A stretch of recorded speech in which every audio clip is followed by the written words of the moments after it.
Yes, finally. I'm finally gonna be doing a character tier list for Project Eden's Garden. Initially, I was just gonna do Eden's Garden, and then if I had time, I would go to Danganronpa. But you know what? I said, screw it. I am gonna do everybody over here. Because I found a tier list that has all the Danganronpa characters, plus Project Eden's Gardens characters, which is perfect.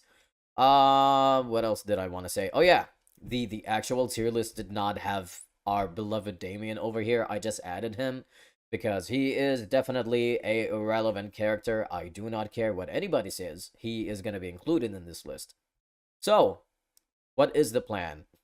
The plan is I'm gonna start off by doing a separate tier list only for Project Eden's Gardens characters. So we're gonna start off with that, and then once I'm done, I'm gonna reset everything, and then I'll be doing a whole Danganronpa plus Eden's Gardens tier list. So everything will be combined together at the very end, but at the moment, I do want to do a separate Project Eden's Gardens tier list first, because we're gonna get that done. The other thing I want to mention is I've added a tier over here, and the other one that says indifferent, because, yeah, there's probably going to be some characters that I have absolutely no opinions on, especially since we're so early in the game that we don't know much about them, but I have that over there. This is saved for a very specific character that you're gonna see in like a couple moments. S is obviously gonna be my favorite characters. A is gonna be for like amazing characters that are just under my favorites. B is gonna be for, oh, they're cool. They could have been done better if we wrote them, if they had more screen time, or if they didn't die so suddenly or so early on, so and so. And then difference, I've explained that already. C is gonna be, they could have been better. They're wasted potential. Mostly, C is mostly gonna be for like wasted potentials, I think. D is obviously screw this character. I do not like them. And then E is literally gonna be for the worst, the absolute worst of characters that I do not care about. Um, I'll probably be adding a tier above S later once I do all the characters called the best. But for now, we are gonna stick with that. Okay, I am excited. Oh yeah, the other thing I want to mention. When I do the tier list for Project Eden's Gardens, I can account for the free time events. Because at this point, we still don't know a lot about everybody. So in my opinion, it's fine to include the free time events. Though I know for sure I'm not gonna put a huge focus on the free time events at the end of the day. But when it comes to doing the other tier lists while combining the other characters from Danganronpa, mostly I'm not gonna include the free time events, and that is gonna be for a couple reasons. The first reason is I played all these games a long time ago and I forgot 95% of the free time events that I've done. I'm not gonna lie to you, but and I'm too lazy to go back to watch everything. I just don't think I need to do that. The second reason is, in my opinion, when I do these tier lists after finishing all the games, the free time events should not be a main focus for doing the tier list.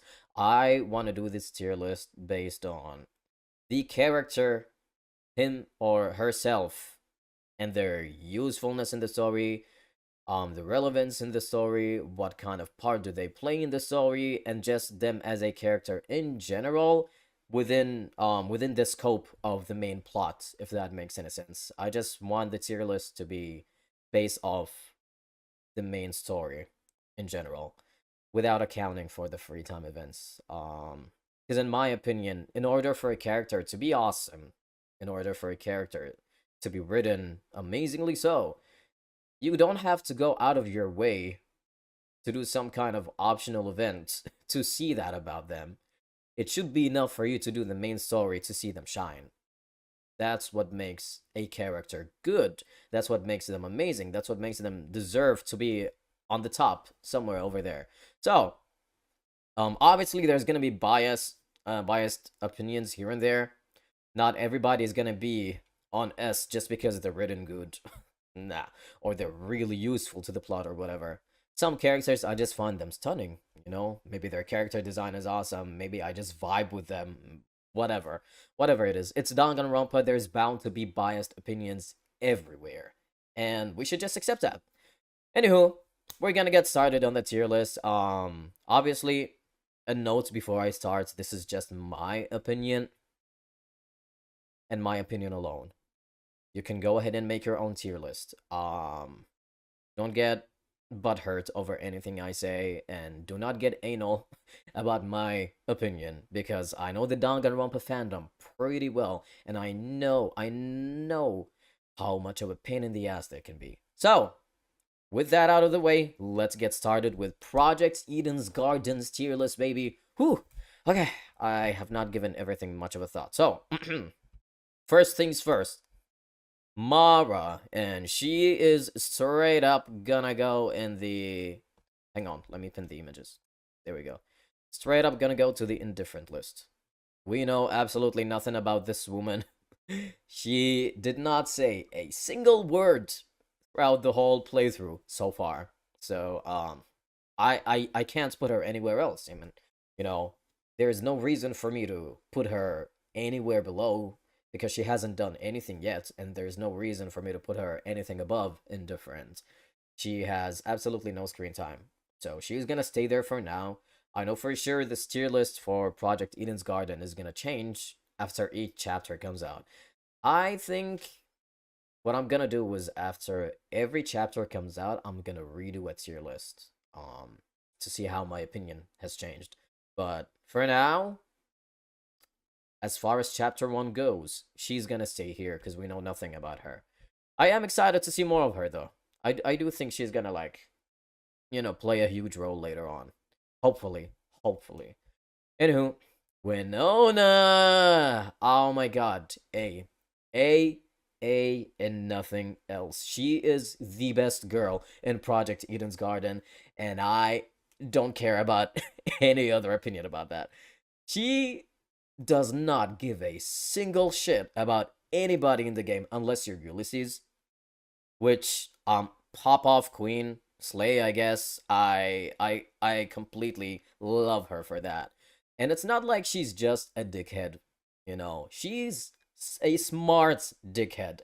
That's the thing. She's a smart asshole, and I love her for it. She's also really nosy, especially when she just clocked Ava in that moment where Ava was talking about how nobody should view anybody's profile, and Winona was like, really, girl, that's not gonna work on me. I am gonna be nosy, and I'm gonna do whatever the hell I want. And yeah, pop off.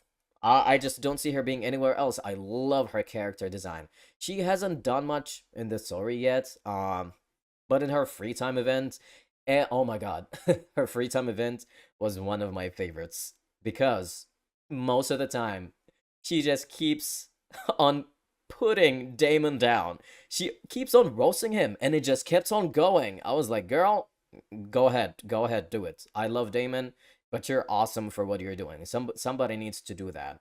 Somebody needs to show him that he is not the king of all kings, and she does an amazing job at that. Love you for that. You're gonna stay there where you deserve. Ingrid. Ooh, Ingrid. Another A. Underrated character. Are you kidding me? Oh my god. I know maybe some people don't love her accent. I do. I love it so much. It's so motherly. Her whole character is so motherly, and I would love to be her friend. I find the mother-daughter dynamic between her and Toshiko the cutest thing ever in this game. And I don't like Toshiko that much, but even I acknowledge how cute their dynamic is. And unfortunately, I have a feeling Ingrid is not gonna survive in the game, but I know that the developers said they're gonna deviate from the typical stereotypes from Danganronpa, but for some reason, I still feel like Ingrid is gonna die. She is not surviving. Hey, Leo, oh my god, he caught a stream. Anywho, Ingrid, A. Deserved. I love her character design. First things first, muscular women. I love them. They're my favorite. Oh my god, they're so attractive. Ah, you cannot change my mind. But her personality, she's so pure. She is so pure. And her talent is also really badass. Oh my god, her talent. Are you serious? She does not deserve to be anywhere but A. So, yeah, she's staying there. Um Eloise. Ooh. Okay, Eloise is one of those characters that I feel like my opinions on her are gonna change. Like, my opinion on her is gonna fluctuate throughout the chapters. I have a great feeling about that. And hang on, let me put her somewhere first. At the moment, I am gonna put her in C. Hmm. I don't have. She just doesn't have a big impact on me, to be honest. So far, she is portrayed as the shy girl. She's timid, but especially after doing her free time event, I can tell that she's got some of that darkness in her, and she is probably cray cray on the inside. And I don't think she's gonna be cray cray in like a psychotic way, like some Danganronpa characters. Haha, looking at you, chapter 3 culprits. No. I think her darkness within her is gonna be valid. I think she's one of those characters that just went through so much, and she's basically just a bomb that's waiting to explode. I just see it. I just see it. And I don't know why. She just gives me chapter 3 victim slash killer vibes. I don't see her surviving. No, I think she's either gonna be a victim or she's gonna be a culprit. So far she's a sweetheart, but again, she didn't leave much of an impact on me, and yeah, I just wanted to throw this out there. If she dies, if she kills somebody, I am not gonna be surprised. Eh, I do think her relationship slash bond with Desmond is pretty cute so far. Oh my god, it's so wholesome. I ship them. But I am also scared at the same time, because we have so many dynamics, so many friendship dynamics in Project Eden's Garden so far. We have a lot of pairs. And obviously, if they're not all gonna survive, and I feel like some of these pairs, or like a couple of them, are bound to betray each other. Either they betray each other, or one of them is gonna betray the other. And I would not be surprised if the Eloise and Desmond dynamic falls apart because she turns cray cray or something. So, yeah. If anything happens, I'm not gonna be surprised. So, yeah, Eloise is staying in C. She's just not my cup of tea. Again. Also, let's talk about her character design for a second. That hairstyle, immediately, that's the first reason she's going in C, by the way. I fucking hate that hairstyle. It's so weird. It's so ugly. Like, girl, let's help you out with fashion, okay? Let's lend you a hand with that hairstyle. I feel like you're gonna look much better with a hairstyle that's different than this. I don't know what's going on with that hair, but it's gotta go. Okay, it's gotta go. Hang on, Leo. Let me read your texts. Eloise is so killer or accomplice. Exactly. Oh my god, dude, she is not surviving. This girl is definitely gonna be a culprit. Yeah. Either accomplice or culprit, but I'm gonna be real with you. I think she's gonna be a culprit, not even an accomplice. Straight up just killing somebody. Anywho, moving on. Cassidy. Oh my god, everybody's favorite queen. Yeah, she's gonna go up there. She's the ultimate pro gamer. She's so relatable to everybody. She's so funny because she relates to us as gamers. That means she has to be everybody's favorite character because she's so relatable. She's the ultimate gaming waifu. No, fuck you. I don't give a shit. You're going down there. Easily the worst character in Project Eden's Garden. Of course, my opinion on her might change later.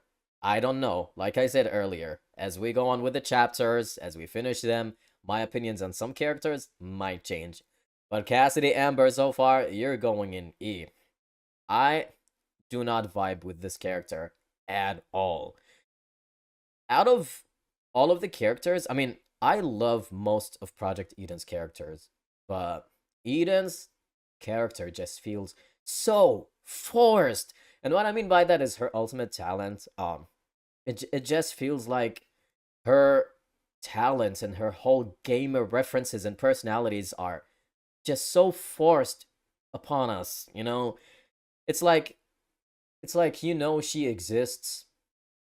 She's written for the sake of being like this ultimate pro gamer character who's gonna be relatable to you because you're also a gamer and you should love her because she's gamer girl too. Ultimate waifu. Haha.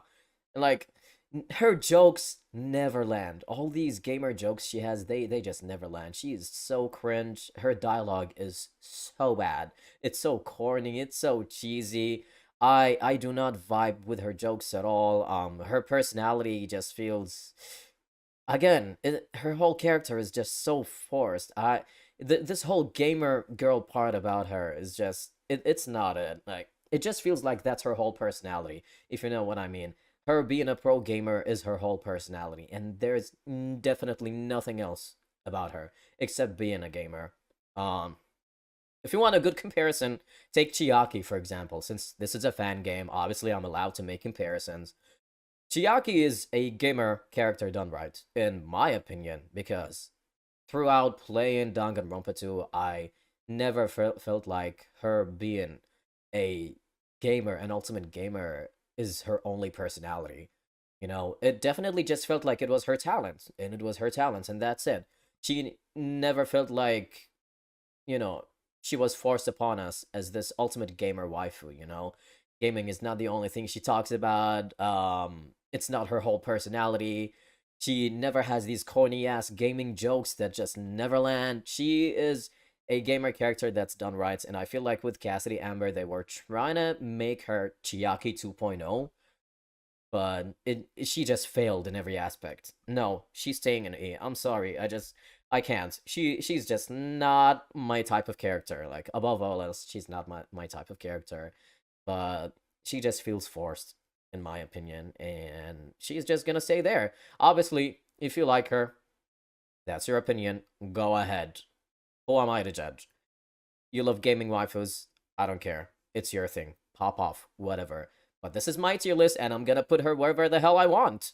The only thing I will say, the only good thing about her character is her voice actress. Oh my gosh, her voice actress does such an amazing job in voicing her. I cannot praise her enough. Dude, I think Cassidy Amber's voice direction in the game is one of the best because God, again, her voice actress just does such an amazing job. There's so much expression and emotion going on within her dialogue. And yeah, her voice actress, that's the best part about her character. Also, her hat, she needs to let that go. That hat makes her look so ugly. I'm sorry.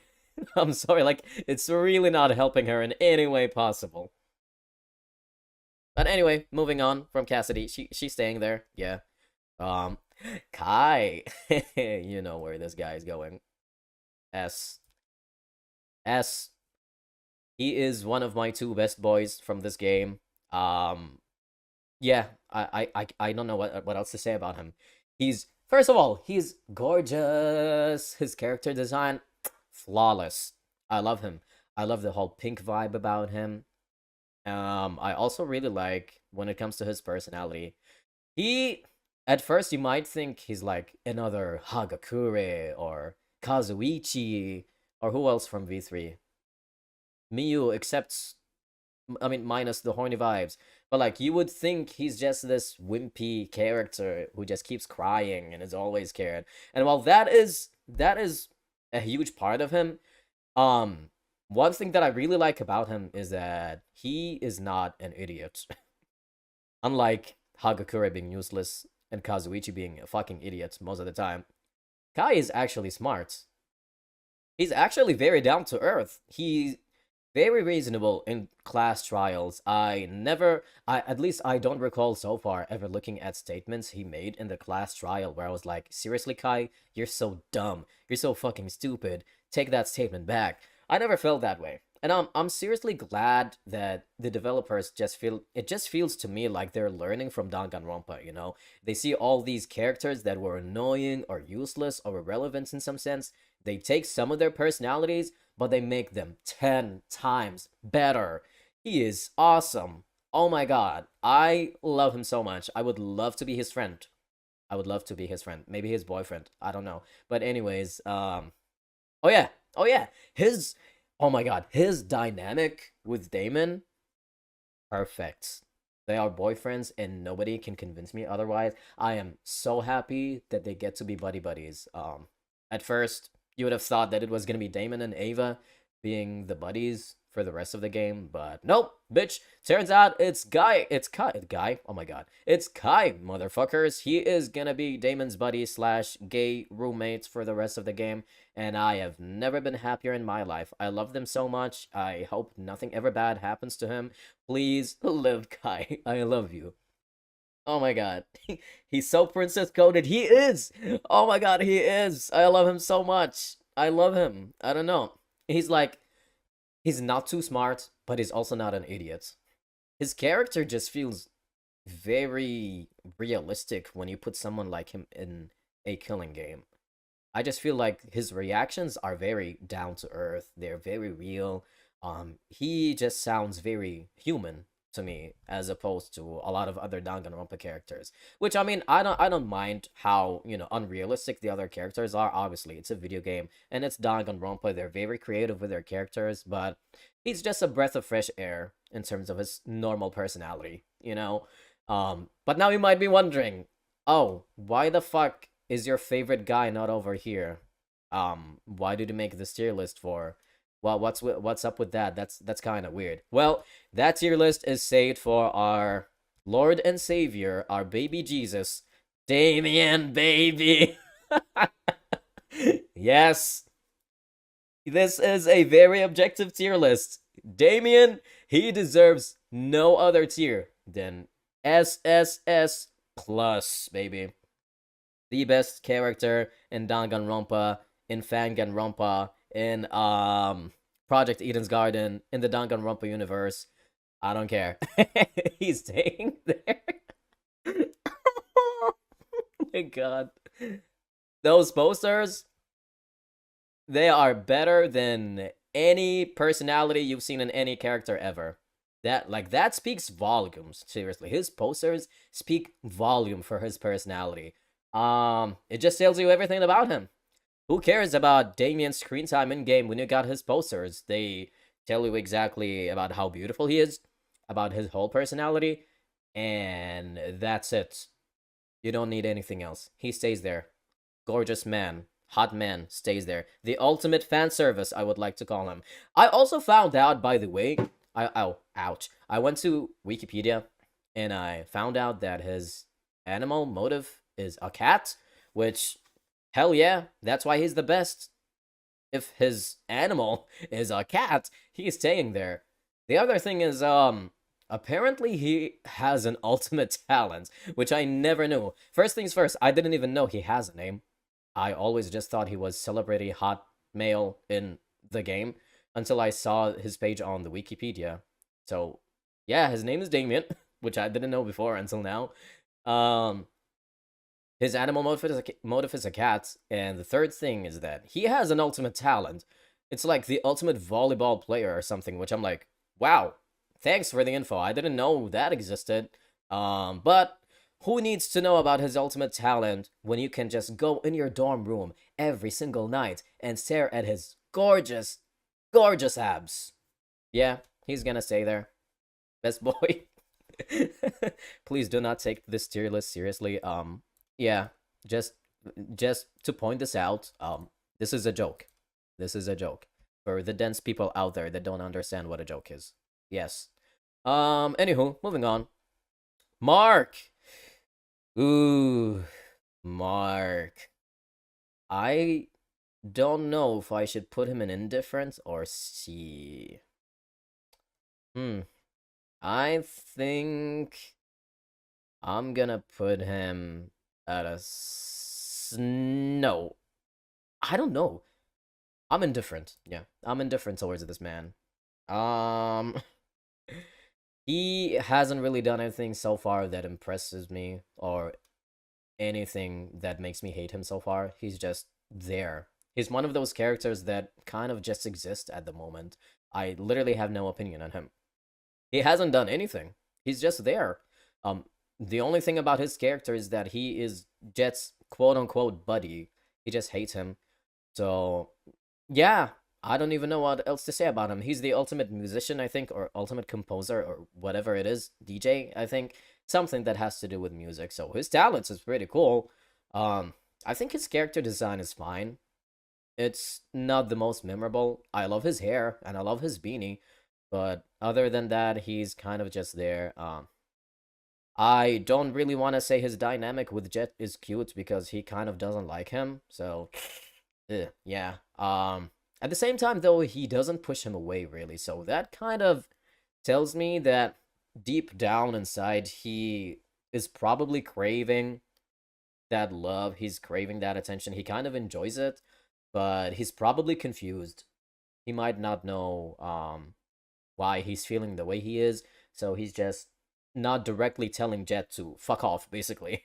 He's kind of accepting it a little bit. So his character direction could go two ways. I mean, with the dynamic that it's going with Jet, he's either gonna keep on hating him, or something is gonna happen to Jet, and Mark is gonna regret not giving him the attention that he could have given him this whole time. And I am thinking it might be going towards the latter statement I made, where something might happen to Jet, and he's probably gonna regret not being his buddy the whole time. Because I don't think Jet's gonna end up being a bad guy. I really don't. I think he's giving me a huge victim vibe. Or if he's gonna be a culprit, well, his reason for murder is probably just gonna be either an accident or he's protecting Mark or something. I don't know. Something. But I just don't see Jet being a culprit, so when something bad happens to him, Mark is definitely gonna, it's gonna impact him. Either that, or this is an early theory. This is a very early theory. I'm just throwing it out there. I'm taking a shot. Mark is the mastermind. Yeah. I don't know what it is about this man. I think he might be the mastermind. Hear me out. Hear me out. There was a time in the game where he said something that was exactly what Izuru Kamakura said before. I think he said something along the lines of like, "Oh, some people are boring and talentless and average," or something along those lines. But it was something that Izuru Kamakura has said a million times before, and I was like, "Wow, I don't know if that's supposed to be an intentional reference or not, but that's that's making Mark kind of sus to me for no, for that sole reason. I'm keeping my tabs on him. I'm keeping my eyes on you, Mark. That's literally the only reason I'm looking at him. But that's gonna be my early theory. Anywho, other than that, he's just kind of a boring character so far to me. So far, he's just there. Desmond, I'm not even gonna beat around the bush. Yeah, he's gonna be there. Desmond and Kai, my best boys from Project Eden's Garden. Although I think I like Desmond a bit more than Kai. I am gonna put these in order. Like, even if they're on the same tier, I'm gonna put them in order. So mine would be like Desmond, then Kai. But oh my god, the difference is so slight. It's ever so slight. But no, Desmond's my favorite. This guy, he literally has zero beef with anybody in the game. He he's just there. He's just a safe character. I don't know. He just vibes with everybody. He's so down to earth. He's so reasonable. He's not, well, quote unquote quirky. He's just a normal guy. He really is just a normal guy, and I love that for him. I love that for him. I want to date him. He's so attractive. His ultimate talents is beautiful. Oh my god, just seriously, look at him. Look at him trying to shoot. He's so hot. I love him. I love everything about his character design. It's so beautiful, and I just vibe with his character. I feel like if he was a real person, I want to be his friend, Maybe something more, something more. Yeah, we could cuddle in bed and do other things. we could make out. Yes, I'm horny on main. I don't give a shit. He's awesome. But yeah, he stays there. His free time event, it was it was there. I mean, we learned a little bit more about him, but his free time event was nothing special really. All we learned though was that he is hot and he is very athletic.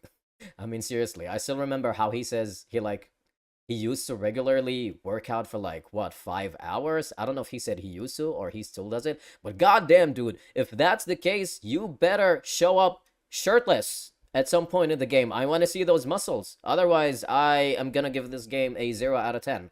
But yeah, best boy, I love you. Anywho, Tozu.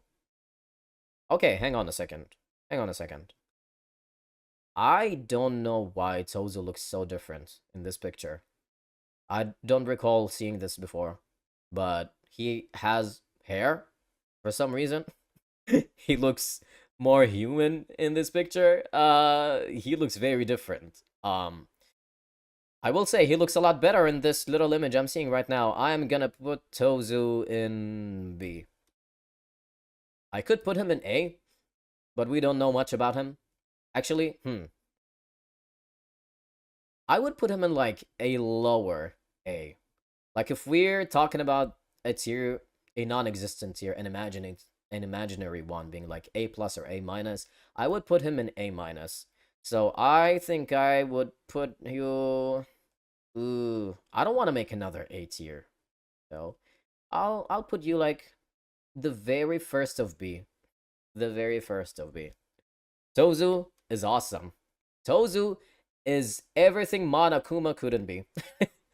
I'll be real with you. I mean, hey, Monokuma is the mascot, the icon of Danganronpa. He's a very unique bear. He has an awesome design or whatever, but goddamn, does he get annoying like 85% of the time. His voice is so annoying. Oh my god. He is a really weird bear. I mean, yeah, of course he's supposed to be weird, but sometimes I'm like, maybe I've had enough of Monokuma. I just want something more unique. And Tozu is such a bearable villain, in my opinion. First of all, I love his voice. His voice is so soothing. So I can get behind that. Hey, I don't mind listening to the morning announcements every single day if it's Tozu doing them, as opposed to Monokuma's ugly ass voice. But yeah, Tozu, his voice is very charming. I love that. His voice actor, you've done an amazing job, by the way. I do really like his character design. And Mara's character design too. I don't recall mentioning that before, but they have really unique character designs. We still don't know much about Tozo, obviously, other than the fact that he's a villain, but I love him.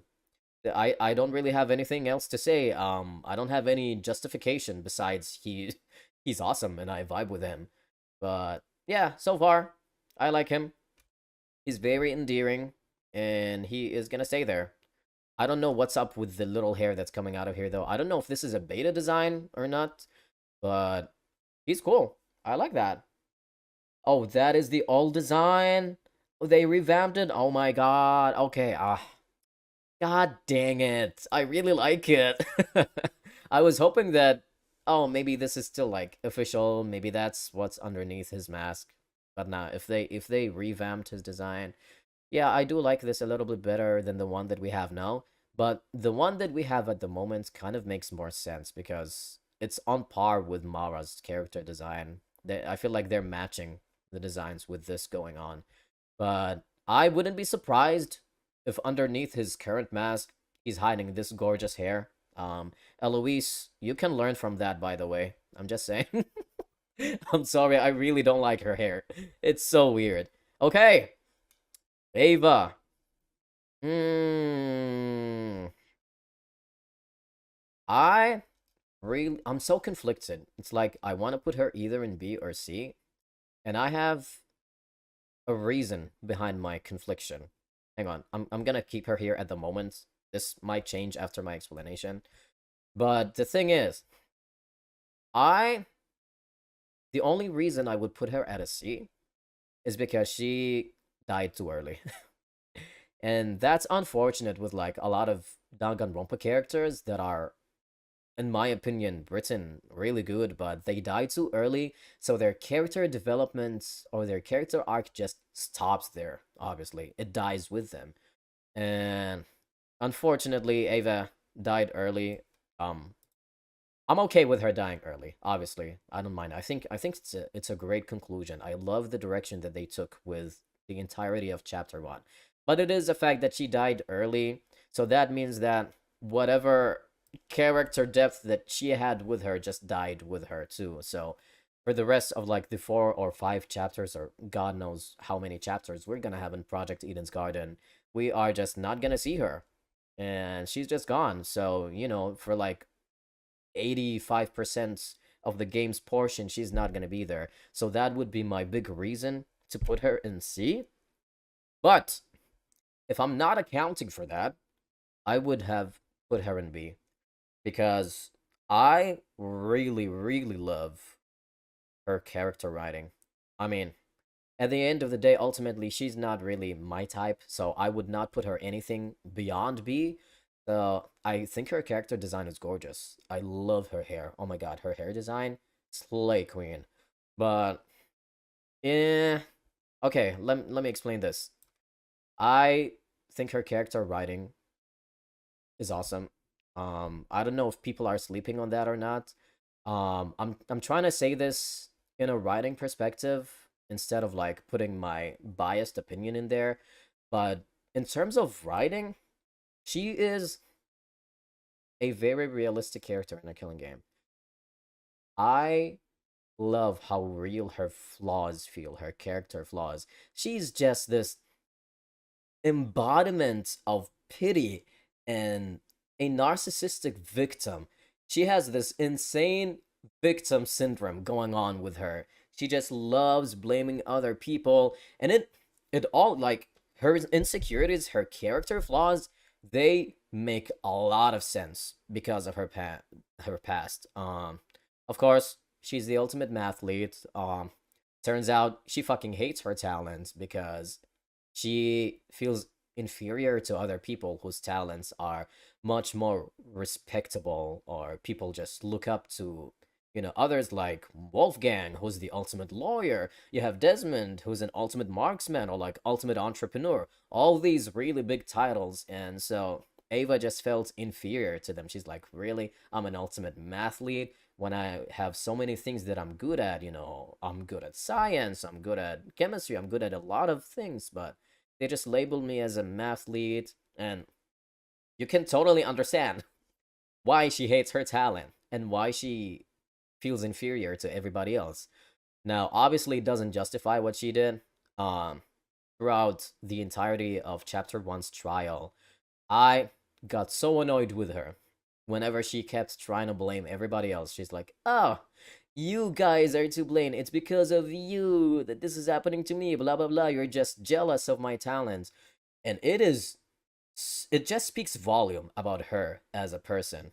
And yes, people, I would see some people or a lot of people hating her character after chapter 1, which to me, in my opinion, good a good character is somebody who makes you feel things on a strong level, whether that be love or hate.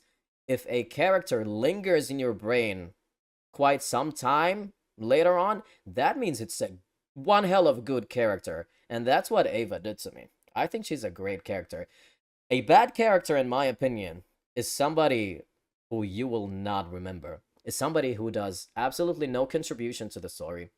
Somebody you will quite literally just forget. Somebody who is bland. Somebody who has absolutely no character in the story. Somebody you just basically forget. That, in my opinion, is a bad character. Or a badly written character, which Ava is not, by the way. I think her character writing is awesome. Now, whatever you think about her, whether you love her or whether you hate her, you cannot deny the fact that the direction that her writing went with is great. Yeah, but she's just so pitiful. She loves victimizing herself. Oh my god, it's so annoying, but it's so good in terms of writing because they did her such an amazing job in terms of somebody who has a huge insecurity within her, and I feel like they did a perfect, almost perfect job with her character writing. So she's gonna stay in B. I also really, yeah, I also really hated how post trial, um, she basically didn't give a shit about Diana's care for her because she has been so blinded by her victim complex, by her inferiority to other people. She's been so blinded by her character flaws that she couldn't see the good in people. She couldn't see how much Diana cared for her. Um, she couldn't see that what is happening to her around her, that the fact that people distrust her was a consequence of her own actions. Because she kept on blaming everybody. She's like, why does everybody distrust me? Why does everybody distance themselves from me? And ultimately, it was her fault. She is the one who decided to call herself an ultimate liar. Yeah, for like no reason. Nobody asked her to do that. Nobody ever did. You could have just said you're an ultimate mathlete. That doesn't mean people will distrust you if you just say you're an ultimate mathlete. But the point is, she brought that upon herself. She brought everything upon herself, and she is a perfect example of you're gonna face the consequences of your own actions, basically. But she always deflected upon others. God, she's just a very sorry sight. She's just a sorry sight, in my opinion. But yeah, I think the writing for her character is awesome. They did an amazing job in that aspect. I really cannot praise the writers high enough for that. And if this is the direction that the game is taking with all the character deaths, then oh my god, I am gonna be all in. I love that. I love that. That's awesome. But yeah, I think I am gonna put Ava in C. Again, that said, I will put her in C. Not because she's a badly written character. Like I said, she's great in terms of writing, but I don't really feel like I love her or I like her enough, you know. Yeah, she's gonna be there. Again, we're never gonna learn more about her again because she died so early. So that's my biggest reason as to why she's staying in C. Because yep, she died too early. So yeah, goodbye, Ava. Anywho, Ulysses. Ooh, initially, I had Ulysses in C, but I am actually gonna put him in B now. Uh, I did not give him as much credit as he deserved before. I saw his character design and I was like, yeah, you don't look too good. I don't like your character design. And then in the prologue, he was kind of just there. I was not big on his personality. I didn't really care that much. But oh my god, after doing his free time event and finishing chapter 1, I'm like, "Oh, he's so cute." He deserves nothing but good things in this world. This man deserves so much better. Oh my god. Hang on, Leo. Let me read your freaking comments before I continue. Ava has such a crazy victim complex. Yeah, I know. Her backstory is sad, but like, girl, I agree. Also, she still had this weird superiority complex as well, because she clearly thought she was better and smarter than everyone else and that she would easily win the trial. It's so interesting to see. That contrasted with her victim complex and also her inferiority complex. Oh, you're so right. I forgot to mention that point. Even though she's the ultimate mathlete, she did kind of look down on everybody else, didn't she? Which, by the way, it worked. It played really well. That's like one of the biggest reasons. Like before even beginning my investigation, I was like, Ava is the only smart character in this group. Well, only is a big statement. More like she's one of these, or like she's the smartest character in the group that we know so far. So that's why I was like, she is like the only one who's capable of thinking of such an intricate plan because she's smart. But like, yeah, it is very interesting to see how her victim complex just contrasted her superiority complex. Oh, it's such good writing. Oh my god, such good writing. I do think I do like that she died early. I think it fits well. I think it fits well with like her being a red herring as this like buddy for Damon. And so this character that was portrayed as important just like dies early in the chapter, I have no problem with that at all. I think it's good.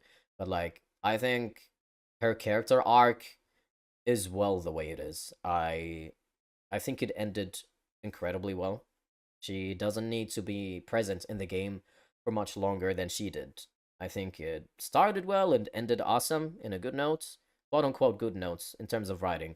But yeah, I think her character conclusion is fine. She could stay there. But where was I? Ulysses. Oh my god, yeah, this was about Ulysses. Yeah, I love him. I like him. I mean, I wouldn't put him in A, but I definitely like him a lot more than I did before. His free time event, just like him gushing about all these history books that, oh my god, he doesn't steal, quote unquote, he doesn't steal them. He just kind of borrows them and leaves them on his shelf. That was really funny, by the way. He's so invested in learning about history that he just forgets to return all these books. It's cute. But also just like learning about how he can't smell anything. And I forgot what else. Oh yeah, the fact that he's very forgetful. Um and we kind of learn he didn't directly say anything, but we can kind of deduce that these problems kind of come from the way he grew up or the way that his parents took care of him. I mean, he said before that his parents would just like bring any kind of medicine for him to consume and they wouldn't even read what's on there. So God knows God knows what kind of things he consumed in his body. I feel so bad for this man. Oh my god. But yeah, I feel bad for him. But just seeing him gush about history in his free time events was also really cute. He's also really sleepy and forgetful, and I really like the fact that he writes a lot on his notebook, which I 100% know for sure that is gonna be used as a truth bullet in a future trial. They're not gonna finish this game without his notebook writing being a truth bullet. It's obviously gonna happen. Definitely. But yeah, Ulysses, I changed my thoughts on you. I am sorry for putting you lower before. You deserve much better. Diana! Wait. Hmm. I don't know if I should put Diana before or after Ingrid. I think. Oh god. Oh god. Okay. I am gonna put her before Ingrid. Initially, initially, Diana was like all the way down here. Before I finished chapter 1, she was like either in C or D. I don't remember, but she was like way below there. Because I was like, here we go. There's another energetic lady who seems very good, but she's probably gonna be cray cray, either that or she's just gonna be good, and there's nothing else about her character besides her being a good person. But I was proven wrong. I was proven wrong, bitch. She is one of the best characters in this game so far. I did not expect her character to take the direction that it did. Like, yeah, she is a good person, but that's not her whole character. It's not just like, oh, I'm this really nice makeup lady. Um, Actually, at first, I thought she was gonna be presented as a good person, but she is gonna be crazy in the future or something like that because she did seem very sus at the beginning with what like the Hope Speak Academy logo on her uniform and everything. But she proved me wrong in so many ways, and I think that after chapter 1, she's either gonna be our heroine for the game since Ava's dead now, or she's gonna be Damon's rival, um, quote unquote antagonist, because really she's not a villain, but like Damon might see her as one. And I for one am looking forward to that. Oh my god, I'm looking forward to that so badly. In chapter 1, she was just like oozing with character the whole trial. I'm like, girl, pop off. Holy.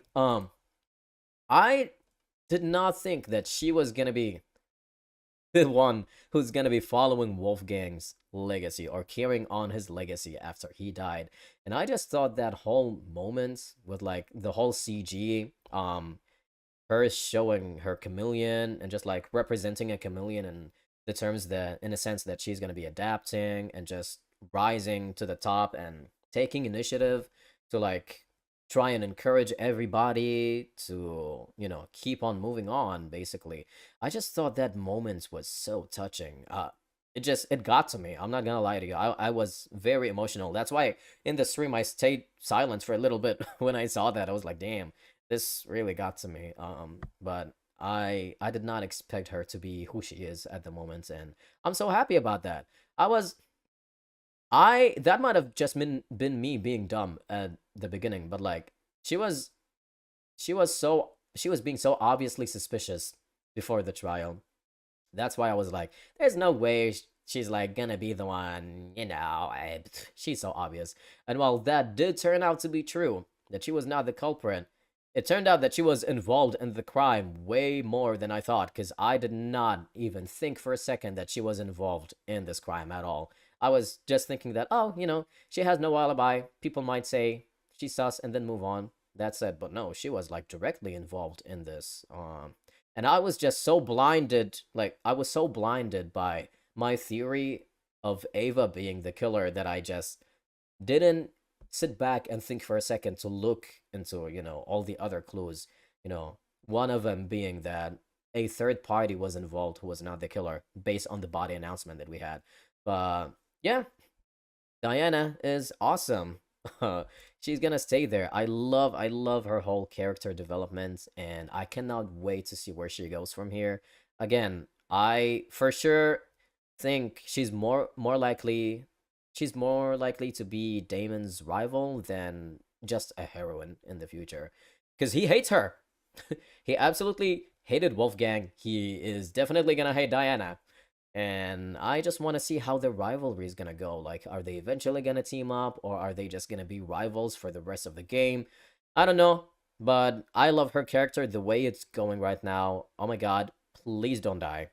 But I know for sure that she's gonna be living for a very long time, though. That's that's definitely something that I'm not gonna change my mind on in a while. Yeah, I don't think that the developers are gonna kill her off anytime soon.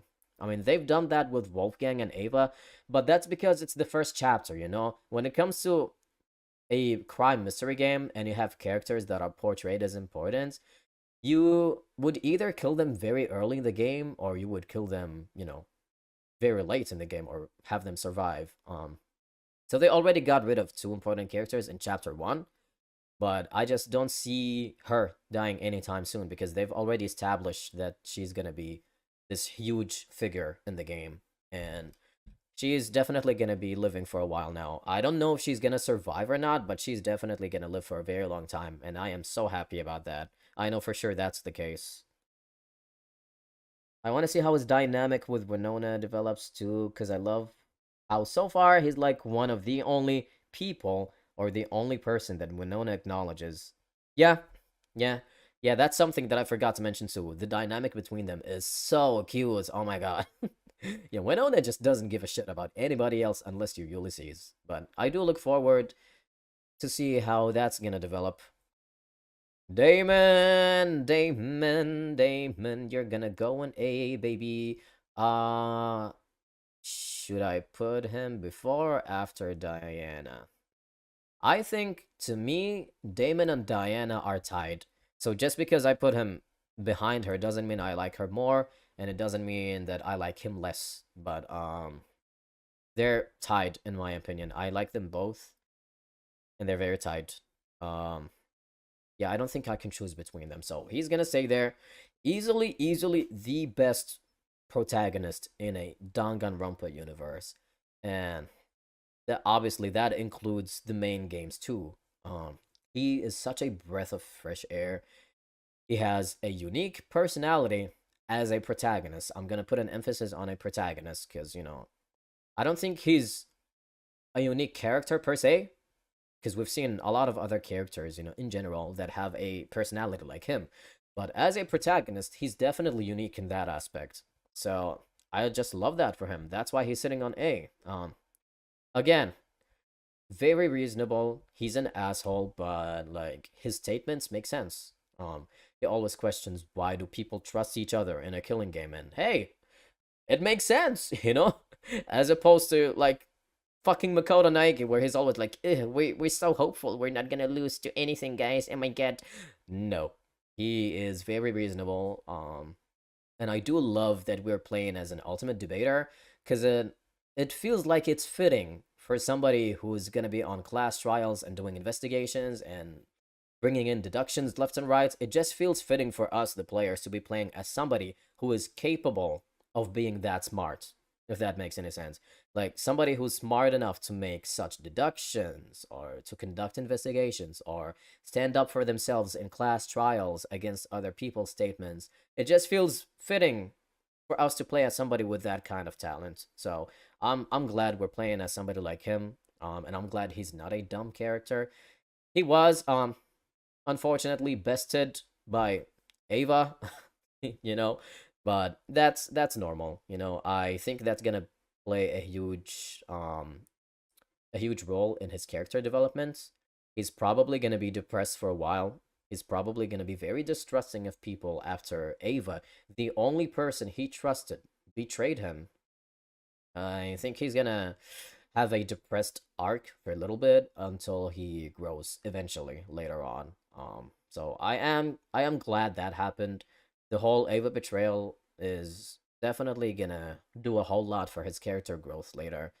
Um, yeah, our little asshole protagonist is here, and I love him for it. Next, Toshiko. Leo, I'm sorry. I can't. She's just a fucking kid. I don't care. She's just there. Um I've seen a lot of people actually like theorize she's gonna be a traitor or whatever, because like, oh, she's the only child in this game. She's gonna be a traitor because it's so weird to have a kid in there. I see where they're coming from, but I feel like if that's the case, if that were the case, it would be too obvious for her to be the traitor. Like, oh, this one and only one kid in the group turned out to be the traitor. Hardy har har. No. Yeah.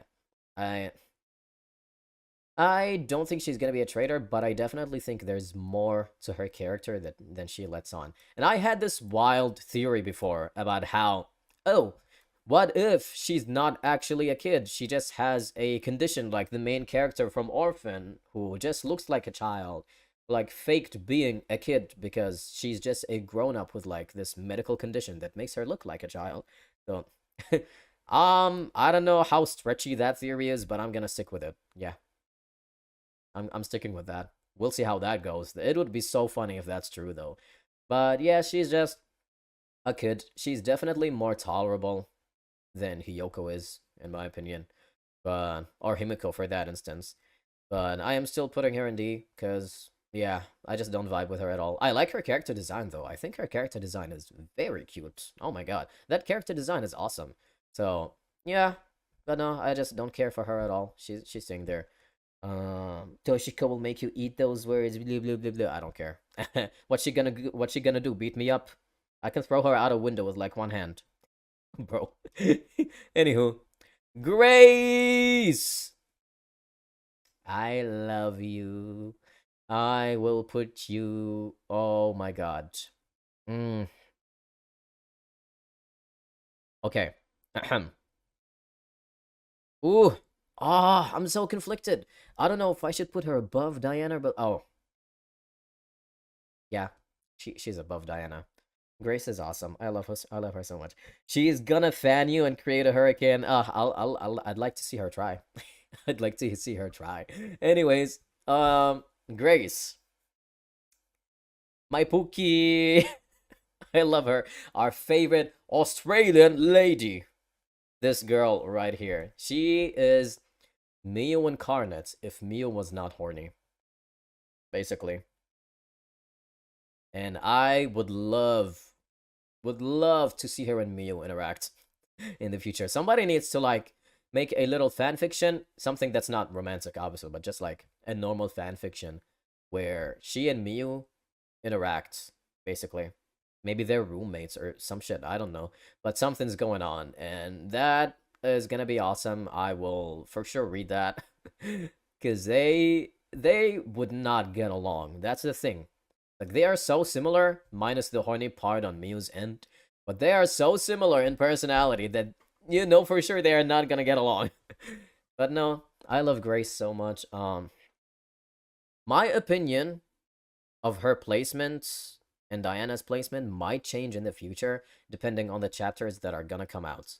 I feel like my opinion is gonna fluctuate depending on how their character arcs are gonna go, both of them. But so far, I love Grace. I know she hasn't done much in chapter 1 yet, but she was always a character that I had my eyes on, you know. I'm like, "Oh, she look at that. She's just oozing with personality. Good lord." Like she's one of those characters in the game that you are gonna remember no matter what, cuz she has a very memorable presence in my opinion. You cannot forget somebody like Grace at all. But I love her, and I really love the facts, or not the facts, just like the hint, or yeah, the slight hint that she might have just wanted to hook up with Wolfgang when she switched, bunk buddies. Like, sure, get it, girl. He's hot. You should get it. She shot her shot, and I commend her for that. Slay. Anywho, um, Jean. I'll put Jean in B. Um, hmm, yeah, I'll put him in B. Slightly higher than Ulysses because he's mega hot. Those chesticles, oh my god, they need to be censored. Those chesticles need to be censored. It's illegal to have those in the game because every time I look at him, I get distracted by his booba, and that's illegal. Yeah, what was I gonna say? Oh my god. Besides that, though, I don't think I can put him in A. He hasn't done anything so far that would leave a huge impression on me. I mean, he's done something though. He's proved to me that he's not stupid. He's actually pretty smart. Probably not the smartest, but he's definitely a lot smarter than he looks.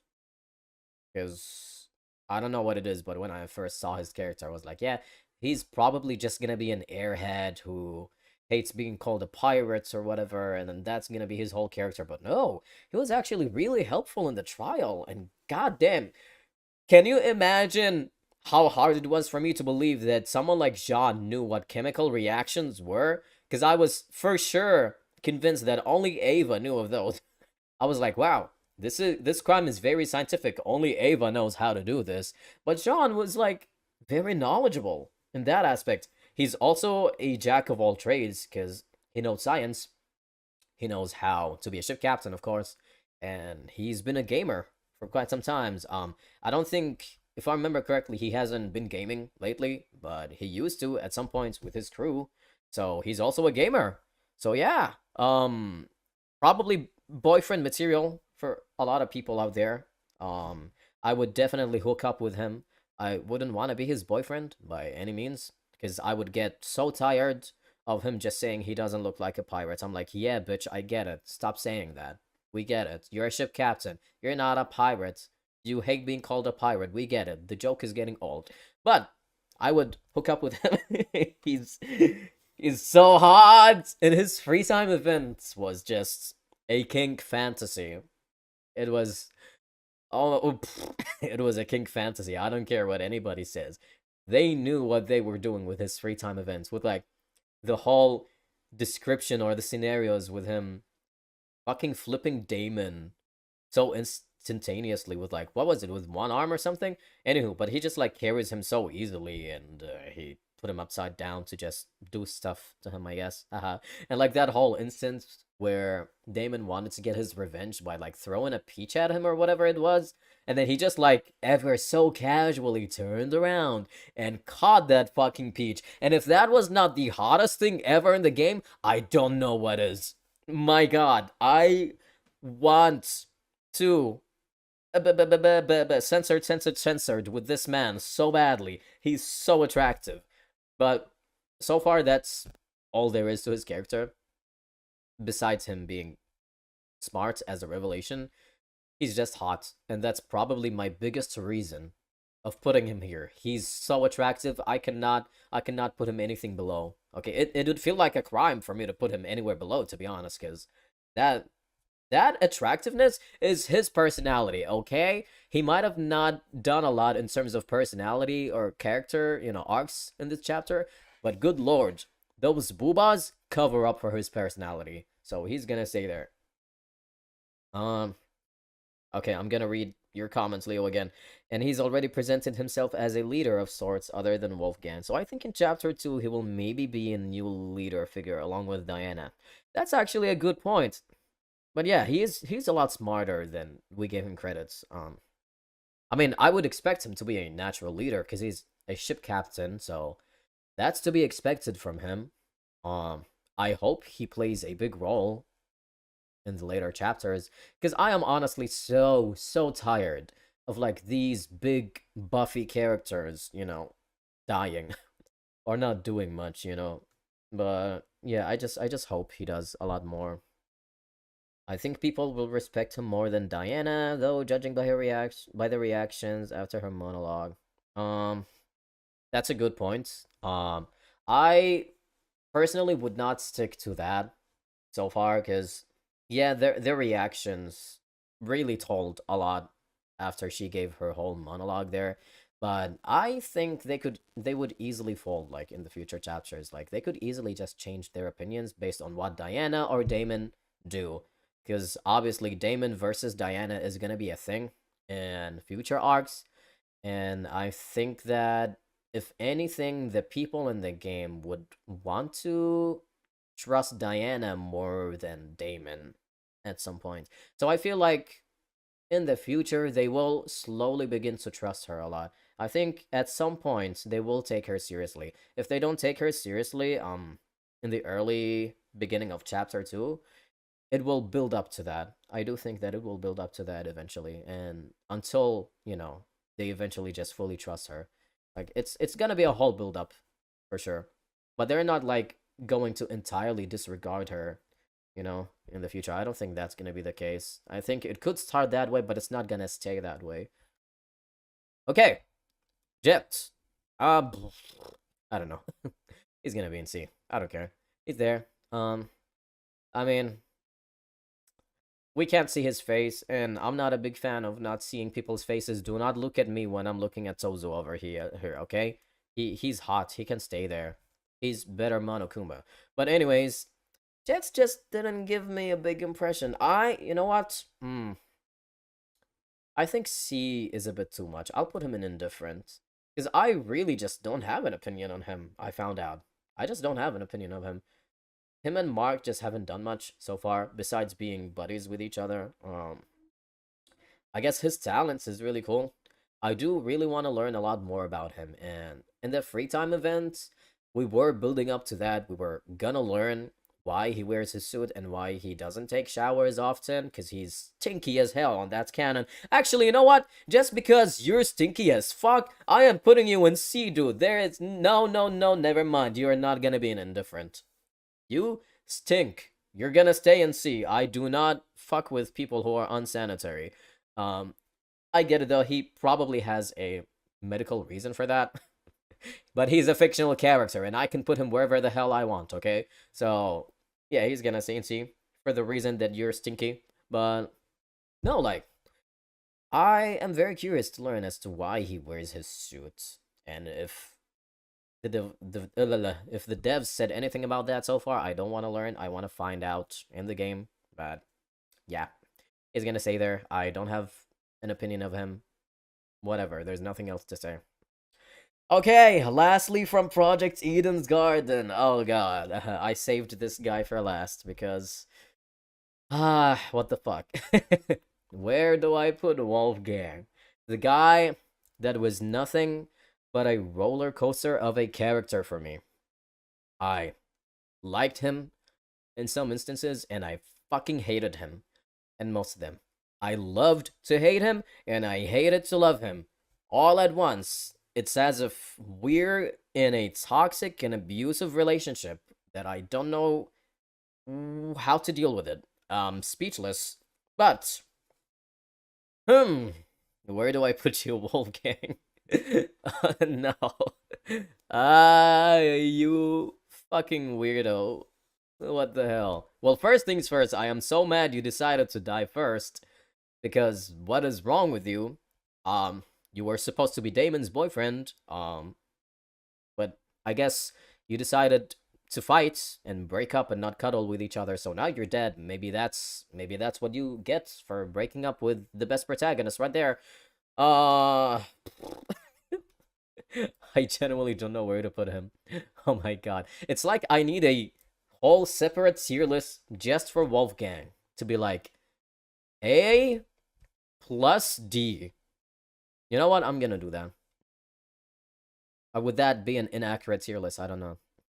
But god dang.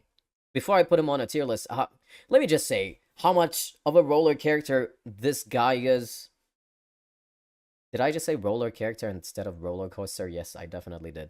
Roller coaster of a character that Wolfgang is. Well, first things first. Ha ha ha, he's a wolf in sheep's clothing. Oh my god, that's like his whole character. Oh my god.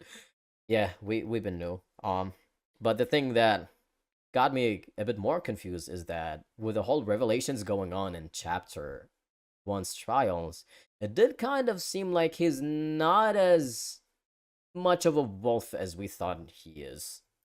He's not as evil as I thought he was gonna be. He turned out to be this insecure guy who just thought of himself as a failure, who probably couldn't live up to the expectations of what's his dad. Or maybe he just hated his dad's guts and something along those lines.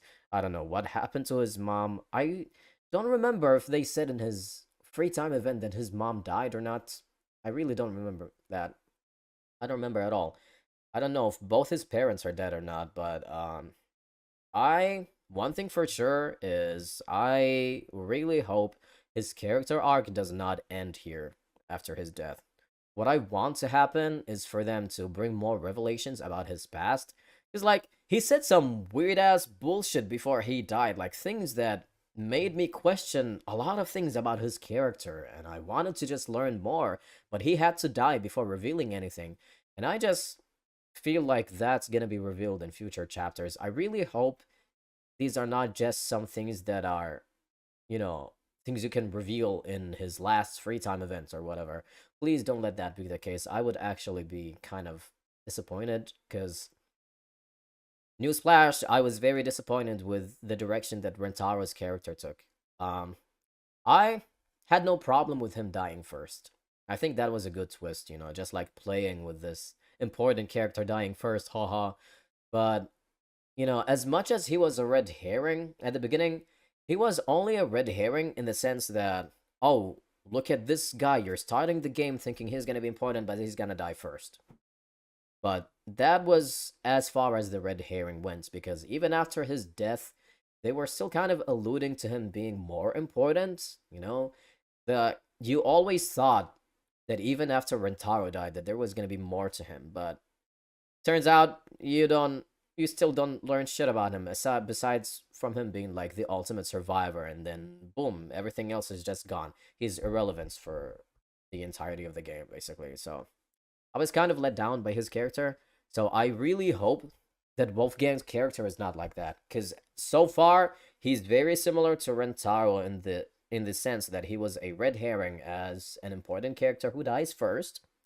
But I really hope that in the future maybe they can not connect Wolfgang, but they could connect his dad in a sense to the Killing Game.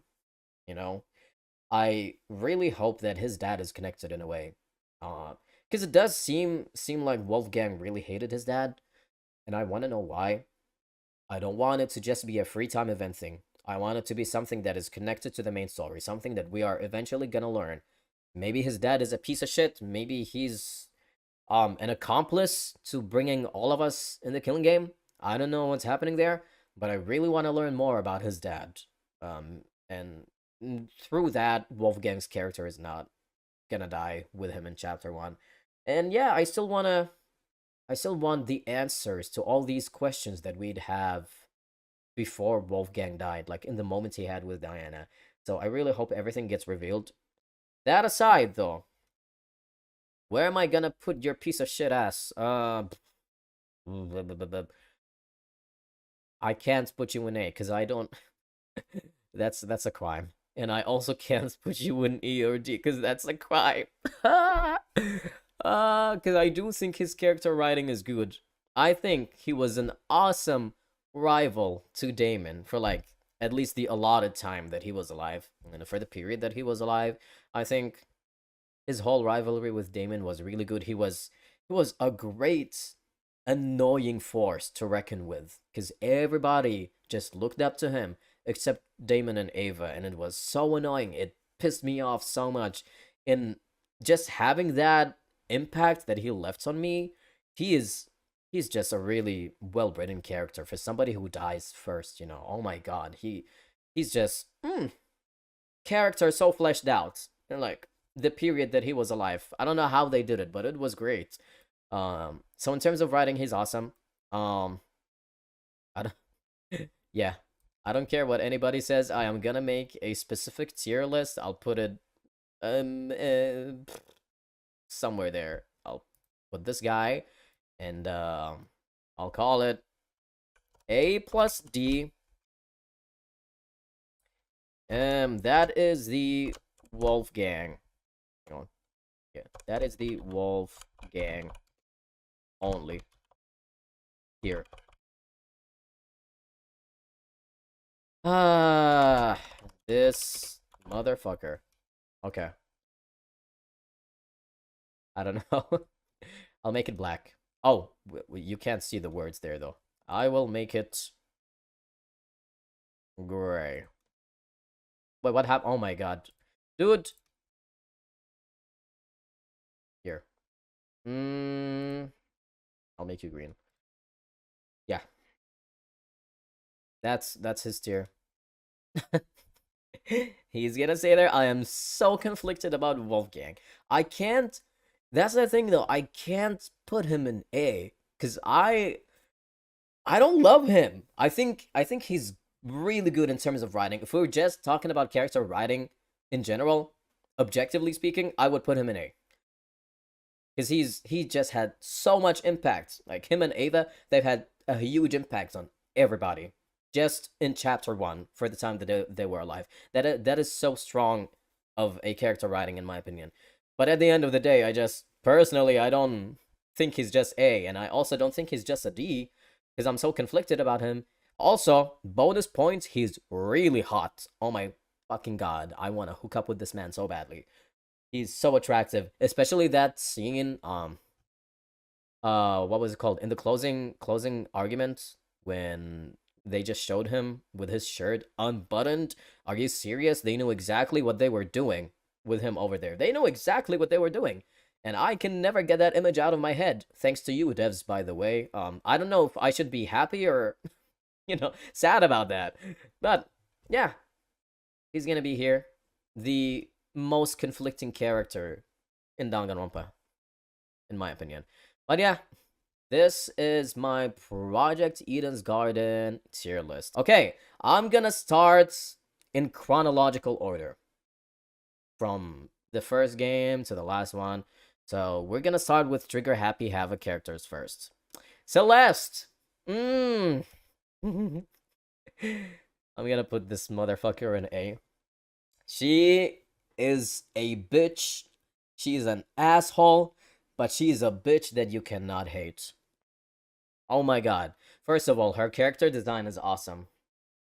Um I can't say anything else about her character design. It's beautiful. I love her hairstyle. I know some people might look at it, especially non-Danganronpa fans. They might look at it and be like, "What the hell is that hair? How do you do that?" I don't care. It looks awesome. I think her character design is very unique. Like in Danganronpa, a lot of Danganronpa characters have really unique designs, but yeah, Celeste is up there. She's so cunning, she's so manipulative, she's so bitchy, she's an asshole, but I cannot hate her for it. I I don't know why. I can't justify liking her. I can't. But she's just somebody that I fuck with, basically. The only thing that I really hated was how they wrote her character in chapter 3. Oh god, that was so bad. I don't know what it is about Danganronpa games, but the third chapters are always so bad for some reason. Like at this point, I don't even blame the characters as much as I blame Kodaka for writing the chapters. Like what was he thinking when he just butchered her whole character in chapter three? Um, she's supposed to be this intelligent woman who's really good at manipulating people and just she's so smart in general. She I don't know what else to say about her, but she's just awesome. Like she's supposed to be someone you fear, basically. Like that's the kind of energy she gives. She's so condescending.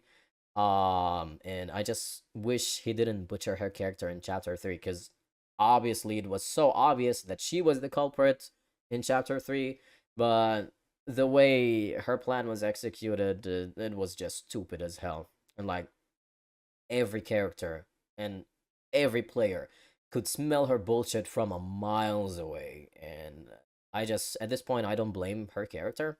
I just blame the writing for it. I just think it could have been done a lot better. Um, Unfortunately, her whole character, uh, God dang it, Celeste. I'm sorry that happened to you. I really am. I just wish they could have done better with your character instead of making you look so stupid in chapter 3, which was so weird considering how smart she is, because she's the ultimate gambler. Like you would think that she is cunning, that she's really good at putting this poker face and just deceiving everybody, like, or at least most people. But nah, they just didn't do that for the players at all. We all knew it was her, and I just hated how obvious it was. They could have definitely executed her plans a lot better. But yeah, Celeste, despite how Kodaka wrote you in chapter 3, I don't blame you for it. That's why you're staying in A for me. Moving on, Mukuro. Mukuro. Unfortunately, you're going to see what a wasted potential, in my opinion. If her personality was not the way it is, she would have been an A for me. She would have been one of my favorite characters, probably.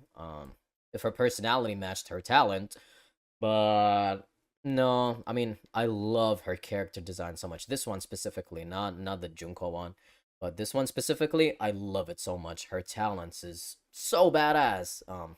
And I feel like if just her personality matched her talents, she definitely would have been my one of my favorites, but no, except no. She's such a wasted potential. I liked her character portrayal in Danganronpa if, but again, that's not canon, so I can't count it. I don't want to count it. I shouldn't have to count it because her whole role in like the main game, Trigger Happy Havoc, there was basically nothing about her in Trigger Happy Havoc except her being like a scapegoat for Junko, or like a little disguise for Junko, and that was where her character ended in the first game. And then when I heard that she would have more screen time in the anime as her, the way she is now, she appeared like this in the anime for quite some time, but I thought it was going to be a good thing that I would learn more about Mukuro, but turns out, nope.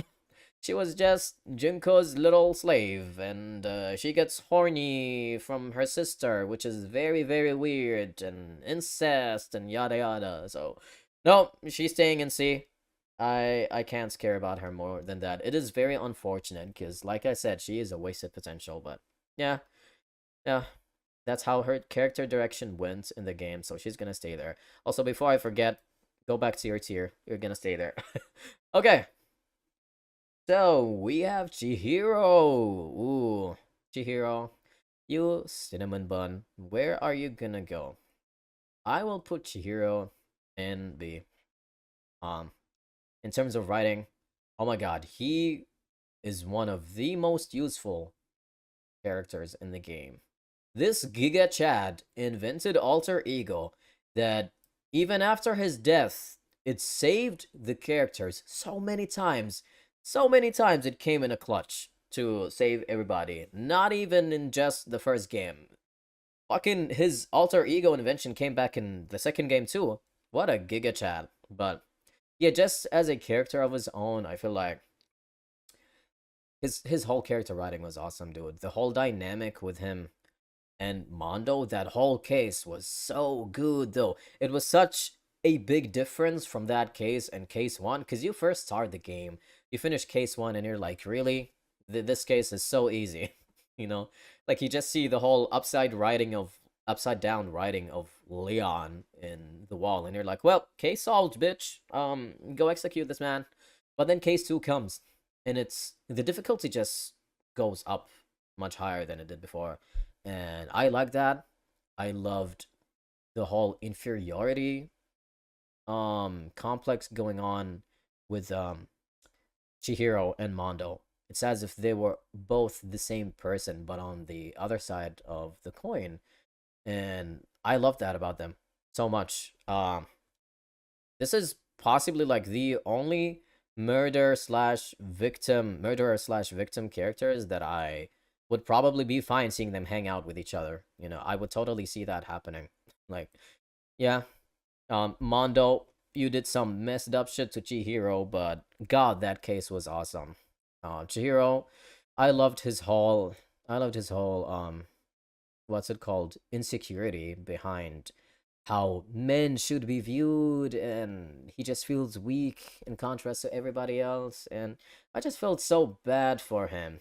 And I know some people would like head canon that Chihiro is a trans woman or whatever, and I'm like, you do you, whatever, you have your own head canons. But to me, in my opinion, that defeats the whole purpose of his character, because he doesn't want to be a woman. That's the thing. He wants to be a dude. He's just so scared of the social norms of everybody around him, just thinking that women are supposed to be weak and men are supposed to be strong, that he felt the need to shadow himself and dress up differently. But he always wanted to be a dude.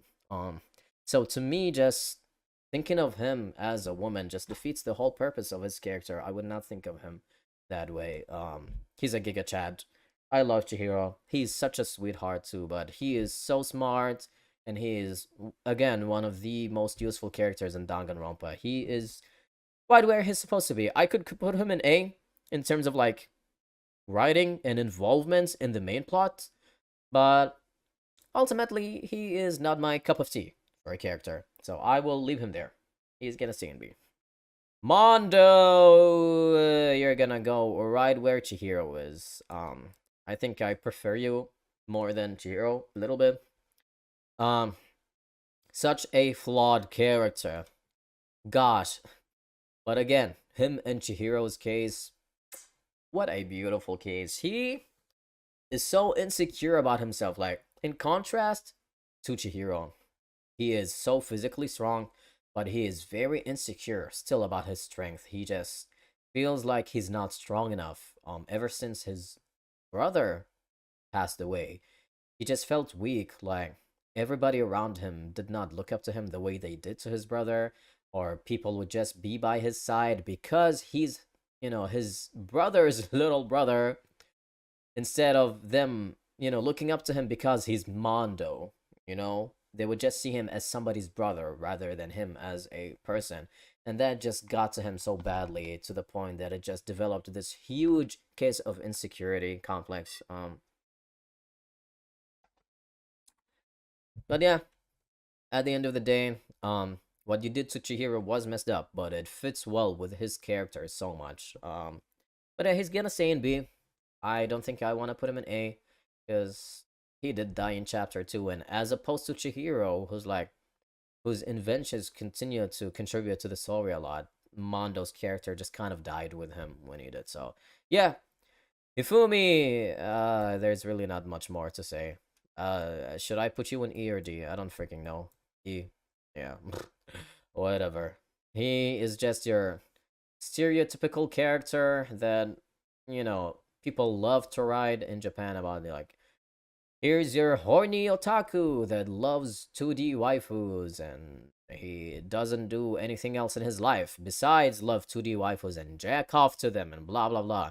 And the thing he did with, like, alter ego, when it was alluded that he was jacking off to alter ego in the bathhouse for a while was just like, it was so disgusting, dude. Just like, whatever, whatever. I'm so glad he's gone in chapter 3. I didn't really care about him at all, so you can stay there right where you belong. Leon. Um, yeah. I will put Leon in C too. I mean, he's our first culprit in Trigger Happy Havoc, our very first culprit, like overall in the Danganronpa games. But there really wasn't much to his character. He's just like your typical douche who just loved being popular and loved the ladies and yada yada and whatever. I do really like his character design though. I think his character design is awesome. Dude, I love his costume, I love his jewelries, but besides his character design, you can stay there, buddy. Okay, Taka. Where am I gonna put you? I forgot his full name actually. Was it like Taka something? Oh my god. How did I forget his name? I don't remember his full name. I'm just gonna call you Taka. Yeah, Taka, was that his name? Oh my god. Oh, yeah, Ishimaru Taka something. Yeah, I'll call you Ishimaru because I forgot your other name. Ishimaru. Again, I'm gonna put you in C. You're probably better than Leon, but you're gonna be in C. It was good at first. I'm not a huge fan of like people like him who are very anal about rules and everything. They're so strict. He just reminds me of some people in real life that I don't vibe with. So, he's gonna stay for that reason, he's gonna stay in C. But also his character was so weird, dude. The direction that it took was so weird. Like, I loved his character up until Mondo's death.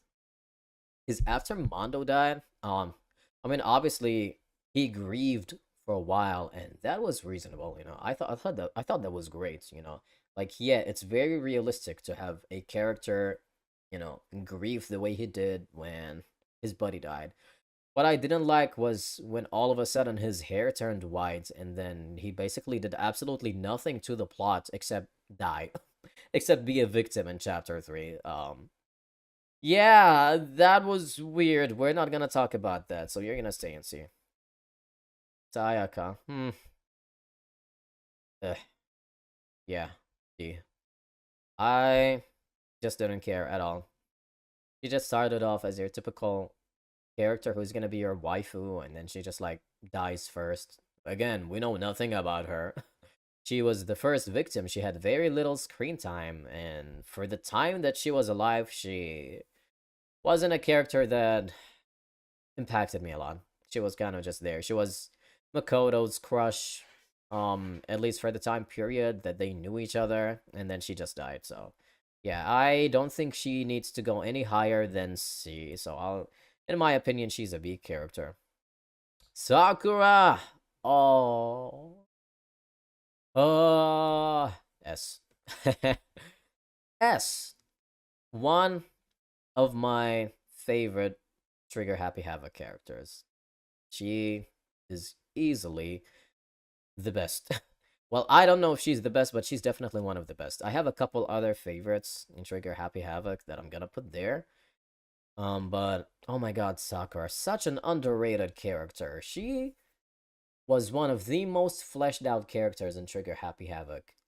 She had a whole beautiful arc in chapter 4. Obviously, it was so sad. It made me so emotional.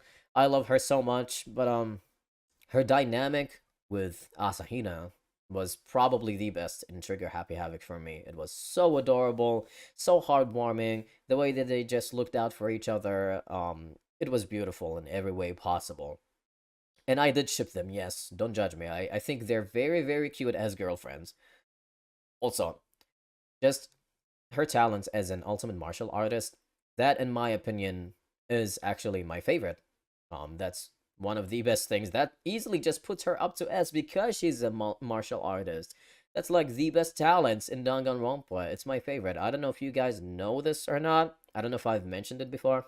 but I do taekwondo specifically. I've been doing martial arts ever since middle school, so that's been God, that's been such a long time. Oh my God, I'm 25 now, so you do the math. You do the math. But I've been doing martial arts ever since middle school, and although I'm doing taekwondo, and she's an overall martial artist who's like probably an MMA, that doesn't change the fact that I'm a junkie for martial arts, and I just ever since I met Sakura and I saw her talents, I was like, "Yep, you, the ultimate martial artist, the beef and muscular woman. You are my favorite in this game." I love muscular women so much. They're so awesome. They're very attractive. So yeah, but no, just how thoughtful she is of everybody else, despite everyone just hating her after they found out she's the traitor. Oh, that was so heartbreaking for me when everybody just treated her like shit and she just took it because she is so patient and she is in so much control of herself as a person. She knows she's a great person, even though, she probably doesn't think she is on the outside, but deep down, she knows that she's a great character. And if she doesn't know, I know she is. But no, her whole sacrifice was so sad. It was so emotional and heartbreaking. She left a huge impact on everybody else in the game. Like, her sacrifice stopped everybody from dying. Like, that was basically the end. After chapter 4, everybody was finding the mastermind and they were trying to survive. That was how big of an impact she left on the other characters, and I, for one, love her for it. Okay, Monokuma. I mean, B. He's the mascot of the game. Again, um, he can be he's iconic. Okay, don't get me wrong. He's iconic. Obviously, I love his design so much. I actually have a plushie of Monokuma. I want a bigger plushie, but I've had a plushie of him ever since I knew about Danganronpa. So that was like when I was still in high school. I think I started high school when I first knew about Danganronpa. But I had a plushie of Monokuma, and it's still with me till this day.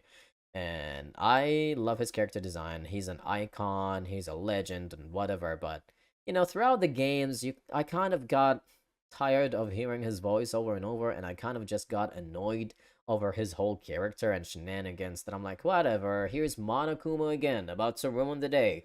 What's new? Absolutely nothing. So he's just gonna say in B. Junko.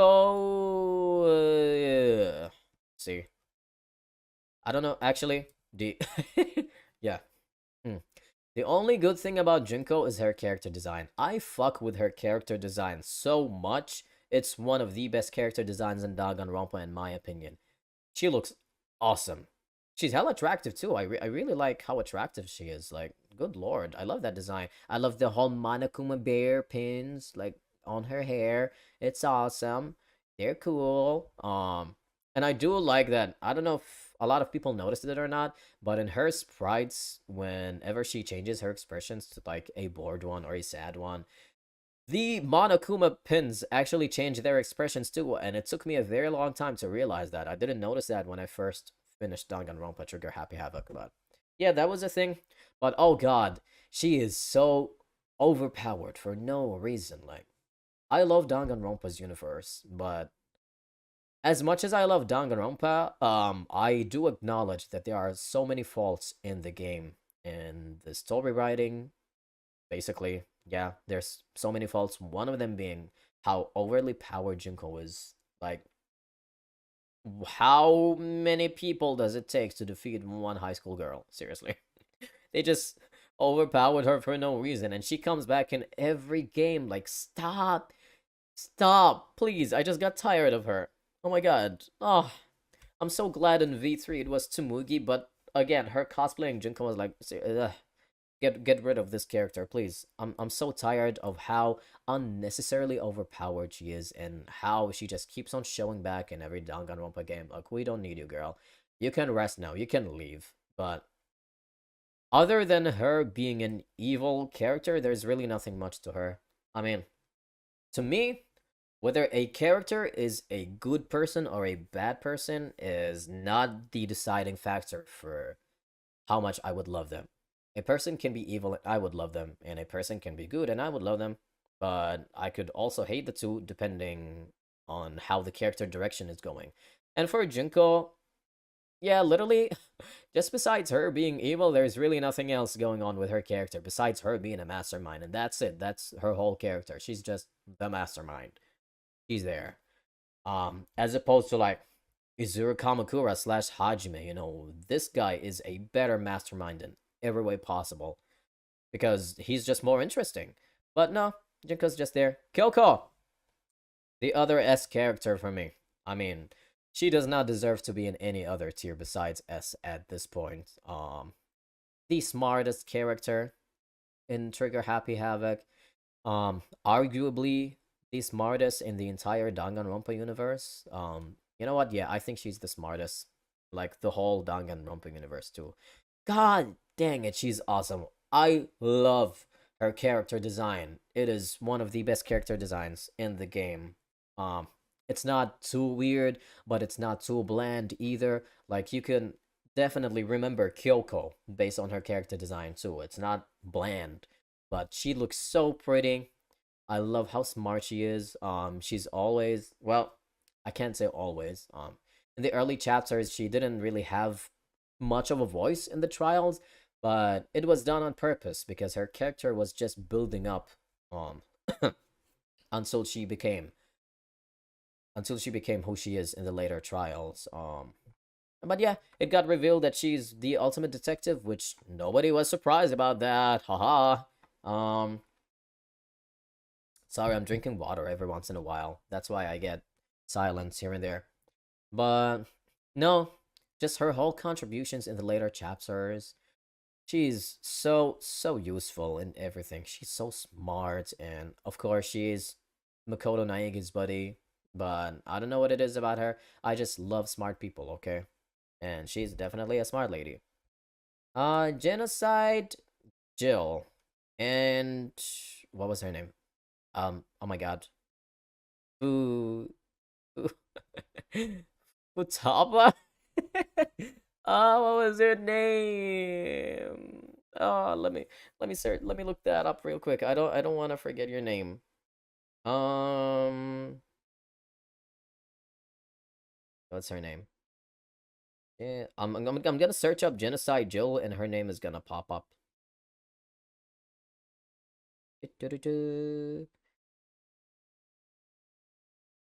Bro. Okay. Genocide Jill, Ultimate Murderous Fiend. Are you gonna show?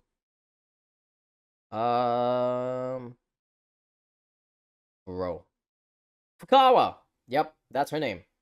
Fukawa. My gosh. I cannot believe I forgot her name. I just remembered it starts with like something like Fu, but I didn't know how it ended. And who I'll probably put them both in the same tier. Here's what I'm gonna know. If we're just judging by Trigger Happy Havoc, I would have put both Fukawa and Genocide Jill in D. I'm not gonna lie to you. Either D or E, actually. She would be like right next to Hifumi. But because of Ultra Despair Girls, I would put her in B. Trigger Happy Havoc did not do her character justice at all. I hated Fukawa and obviously Genocide Jill. I'm just gonna say Fukawa and you guys are gonna know I'm referring to both of them, okay? I hated Fukawa in Trigger Happy Havoc. Nothing, absolutely nothing came out of her character there. You only get the revelation that she is also Genocide Jill, but goddamn was her character so annoying in every way possible in the game. Her obsession with Byakuya was so disgusting. I didn't care about that at all. I didn't like that. And she didn't do any kind of contribution in the game besides being there and bitching about everybody hating her. Literally. Genocide Jill was a little bit more cooperative than her in terms of plot, but again, they were kind of just there in the game. But good lord, Ultra Despair Girls, it made her so much more likable. So much more likable. Her whole her whole relationship with Komaru was so cute. Like the whole build up, she started off just hating Komaru, but she later realized that she's her only friend. She cares about her so much, and just the whole dynamic between them is really cute. I think her whole character arc in Ultra Despair Girls was the key to making her in B, basically. Yeah, you're gonna stay there. Hagakure, oh my god, I am literally the best character in Trigger Happy Havoc, aren't I? No. You're gonna go and see. I don't really care about you. I don't know if I would put you in D or C. I think, um, yeah, no. You're gonna stay in D. I probably prefer you over Sayaka and Junko, but good lord, easily the most useless character in Trigger Happy Havoc. Are you kidding me? He did absolutely nothing in the game. I'm trying to recall who the survivors were. Okay, yeah, in Trigger Happy Havoc. Why did this guy survive? Is my question. He did absolutely nothing to add to the plot, and yet he survived. They could have chosen any other character to survive, but they chose him. I have no complaints about the other survivors. Obviously, Kyoko, she's very useful, very important. She plays a huge part in the story. She survived. Makoto, he's the protagonist. Byakuya, the asshole that survives. Whatever, I'm okay with him. I'm surviving. And then Toko Fukawa, because she had a huge role in Ultra Despair Girls. But really? Really, Hagakure? I mean, why? He's so useless. Like, I can't imagine, like, me writing a story with all of these awesome characters, right? Whom I've put so much thought into writing them. Only for me, at the end of the day, to be like, yep, see this guy that did absolutely nothing to the plot, and he's the dumbest character alive, and he does absolutely nothing. I'm gonna make him survive, because why not? Just no. He just doesn't deserve to be out there.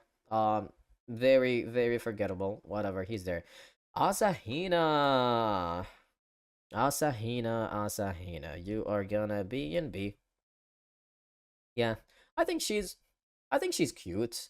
I like her talent. I like her obsession with donuts, and I love her dynamic with Sakura. That is the biggest highlight of her character in the game.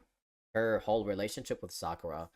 But that said, at the same time, again, that is her biggest highlight in the game.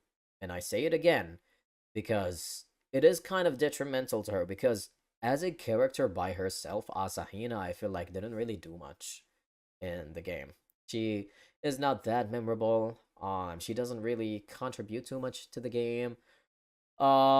Besides her being with Sakura, there really isn't much to her character in the game. I mean, she loves donuts and she carries on Sakura's wish after she dies, but as a character herself, that's that's it basically. She's not much really, so she's gonna stay there. Makoto, let's see. I prepare you over, I guess, these two. Your typical stereotypical protagonist who is so generic. He loves hope and he wants to defeat evil and he has a crush on a waifu and that's it. That's also his character. He's just there. He gets better in the anime, that's for sure, but as far as the games go, he's there. Yakuya. Hey. Love this man. I almost put him at S, but you know what? You're gonna no, you're gonna go down to A. Um, he is the ultimate douchebag, and he does his job very well in that aspect. Oh my gosh, Byakuya, what an ultimate asshole. And I love him for it. You know what? I love him for it, so you're just gonna stay there. I love the fact that he doesn't even acknowledge Toko's feelings for him, because even an asshole like him knows how toxic that is. But yeah, okay. Do we have anybody else from the first game? I think not. I think this list is just an order, like in and of itself, right? Yep, it is. I'm glad it is. Okay.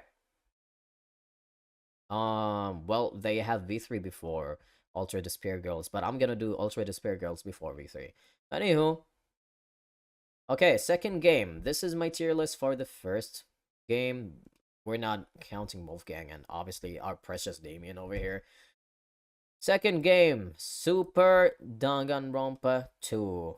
Goodbye Despair. Mahiru, I'll put you in C, baby. Actually no, I'll put you in indifferent. I forgot I had this tier list. I really don't have many thoughts about her. I don't hate her. I don't like her. She's just there. A lot of times I forget that she even exists.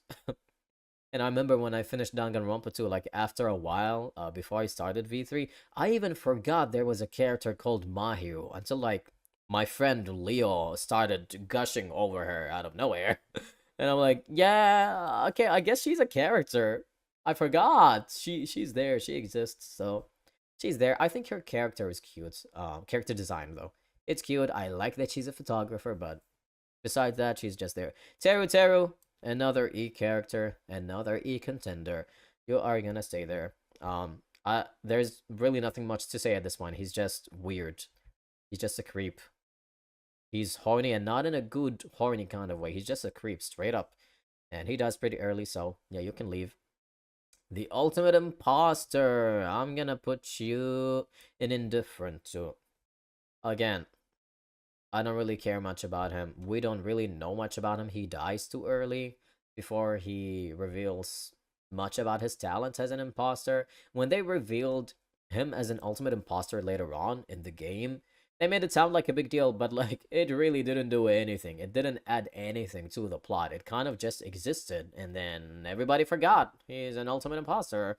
So yeah, he's just here. And even in the anime, like they didn't really do much about him, so he's gonna stay there.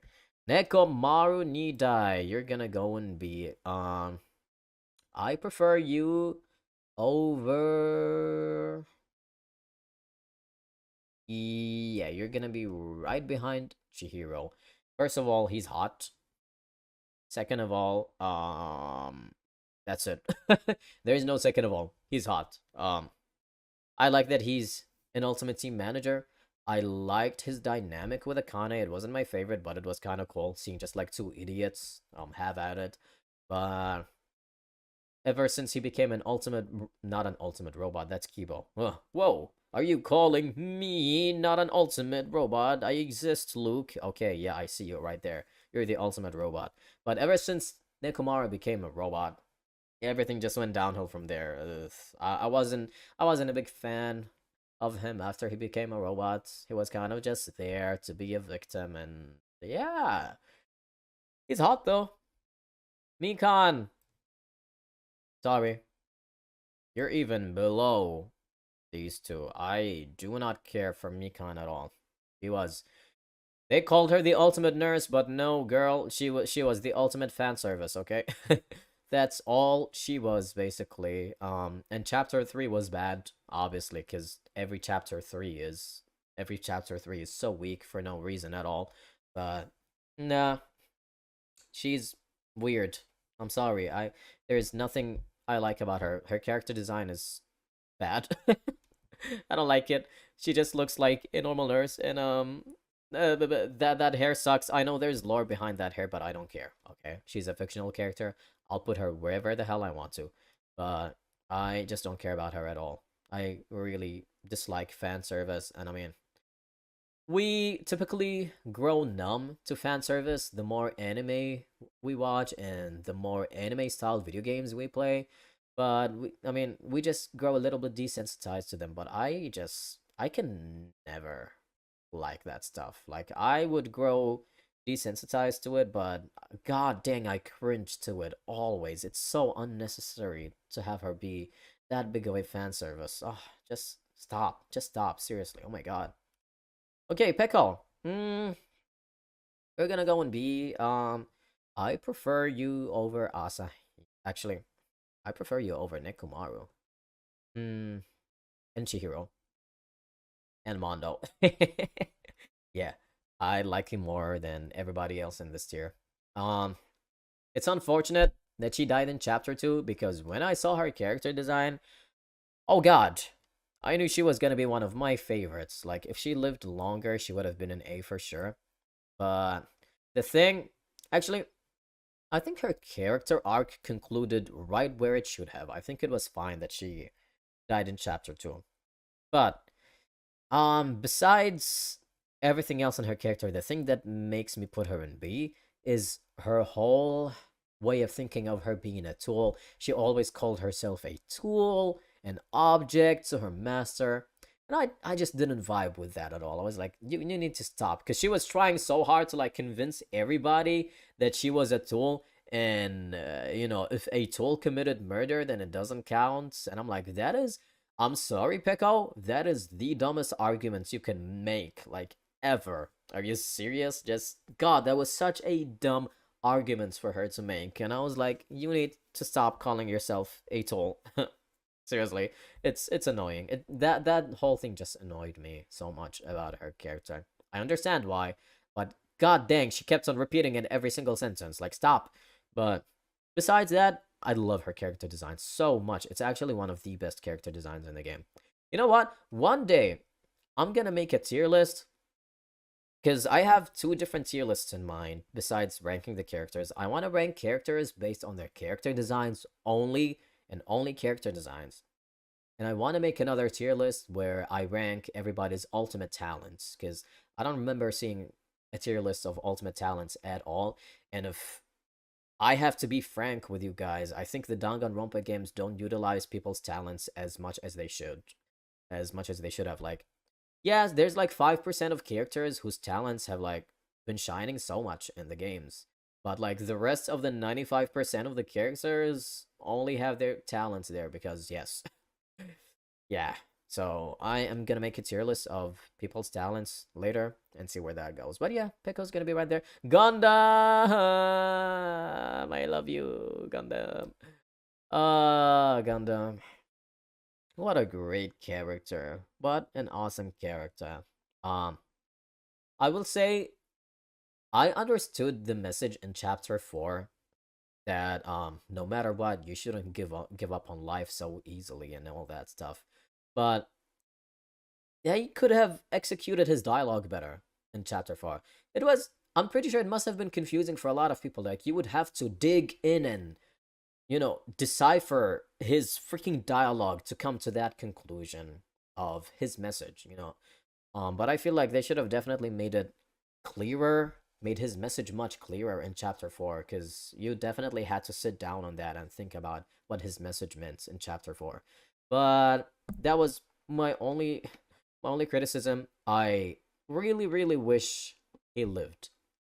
Not because I love Gundam, but I genuinely didn't think he was gonna die. When I saw him in the game, I didn't think he was gonna die at all. I was like, yeah, that's gonna be a survivor because he's just this guy who's living in his own world, who just loves pretending he's evil incarnate, but you can tell he's a cinnamon roll inside. And I loved his relationship with Sonya so much. I really thought he was gonna survive. So in chapter 4, when they said he was the murderer, I was in shock. I did not think he was gonna die at all. My brain was still processing the fact that Gundam is gonna get executed. And I was sad about it. When the chapter ended, that lingered in my brain for quite a while. His death just stayed in my head for a while. I was in denial for quite some time. Anywho, Yoko. Actually, I'm gonna put you a little above Mikan. Not that it matters much, but easily the most annoying character in Danganronpa 2. I hate Mikan because she's like the epitome of fan service, but Yoko is just like a child. She's just a bratty child. Whatever, she's just a kid. Like, shut up, stop thinking so highly of yourself before I kick you out a window. Like, seriously. My god, she's so bratty. And I'm like, as much as I hate Yoko, I feel like she should have lived longer. She had so much potential to grow. That's the thing. And I think they just wasted that. The thing about Danganronpa 2 is it's the game with the most questionable survivors, in my opinion. Akane should not have been a survivor. She was so dumb and useless and added nothing to the game. She was basically Danganronpa 2's Hagakure. She did absolutely nothing. She pissed me off in a lot of ways too. We'll get to that once I get to Akane. Who else? I could see Kazuichi surviving. Sonia should not have survived. I'm sorry. Like she was funny as a character, and I liked her dynamic with Gundam and everything, but that was the only good thing her character was about. She did absolutely nothing else. So I feel like instead of either Akane or Sonia, they should have had Hiyoko be one of the survivors. She had a lot of potential to grow after Mahiru died, but they just cut her character depth so short in chapter 3. And I can't say if I'm happy about that or not, to be honest, because on one hand, I think in terms of writing, they could have gone further with her character, but on the other hand, I'm glad because I just never cared about her to begin with. So, YOLO, one way or another, I don't care. You can stay there. Ibuki, you're gonna go in A because you don't deserve to be anywhere else but A, girl. But a wholesome character. She brought nothing but a good energy to the group, and let me say this right now, her character design, god damn, it's gorgeous. I don't think I've ever seen anybody who hated her character design. Like, she is so polished. They put so much effort in her character design only to kill her off in chapter 3. That's the thing that I was sad about. I was like, seriously, you put so much effort in designing this character just to kill her off in chapter 3. Okay. But yeah, she stays there. Love her. Monami, see, don't care. She wants to be Monokuma, but she's not. I guess, you've got the Despair Bear and the Hope Bear, but Monokuma does his job better than Monami. Okay. Hajime. Hajime, ooh. He's a great protagonist. I am gonna put Hajime right here. And similarly, obviously Izuru Kamakura is gonna be here. Because at the end of the day, they are the same person. You can argue about that, you can make your own arguments. Whatever, that's up to you. If you don't think they are, that's up to you. I personally would think of it that way. They're the same person. But yeah, he's a huge upgrade from Makoto as a protagonist. Definitely the better mastermind. He's a better mastermind than Junko. So interesting, man, to know that you as the player have been playing as the quote-unquote mastermind the whole time. I just love that. I think it was great. And his whole insecurity that stemmed from not having a talent, it just made sense. His whole character path to becoming Isuru Kamakura just made so much sense from a character standpoint because he just felt inferior to everybody else while going to Hope's Peak. Everybody had talents, but he didn't, so naturally he would want more. And so he just got blinded by his inferiority complex, and his insecurities got the better of him, and he wanted to become, I guess, the ultimate everything, the ultimate hope, the ultimate everything. So that was great. Kazuichi, see, I actually prefer you over everybody here. I'll put you in C. Let me say this, his character design is awesome.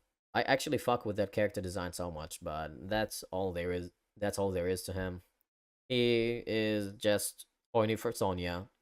He's the ultimate mechanic, so he's been useful here and there. I commend him for that.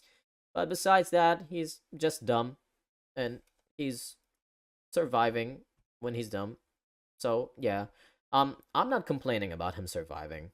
I think it makes sense, He's been useful in a couple scenarios, but I just don't like his personality. Fuyuhiko! A, bitch, and nothing else but A. God, this man has been oozing with character developments. Oh, I love him so much. Also, he's the ultimate Yakuza. Naturally, he plays all the Yakuza game just like I did. So, he must be a big Yakuza fan, and we are gonna get along together so fun. Yeah, we would get along together so much. And he would probably fanboy about Goro Majima because he decided to wear an eye patch later. probably just to be Majima in a Danganronpa universe. Yes, that's the headcanon I'm going with, and nobody's gonna convince me otherwise. But on a more serious note, though, gosh, the whole character developments after Peko died was so good. Ah, I feel like this is why I also wanted Hiyoko to live, because she despised Fuyuhiko for being responsible for Mahiru's death. And I feel like if she lived on, they could have clashed in multiple ways, whether it was in a bad way or a good way. I would have loved to see him and Hiyoko start off with a bad relationship, like, look, it's Mahiru's killer.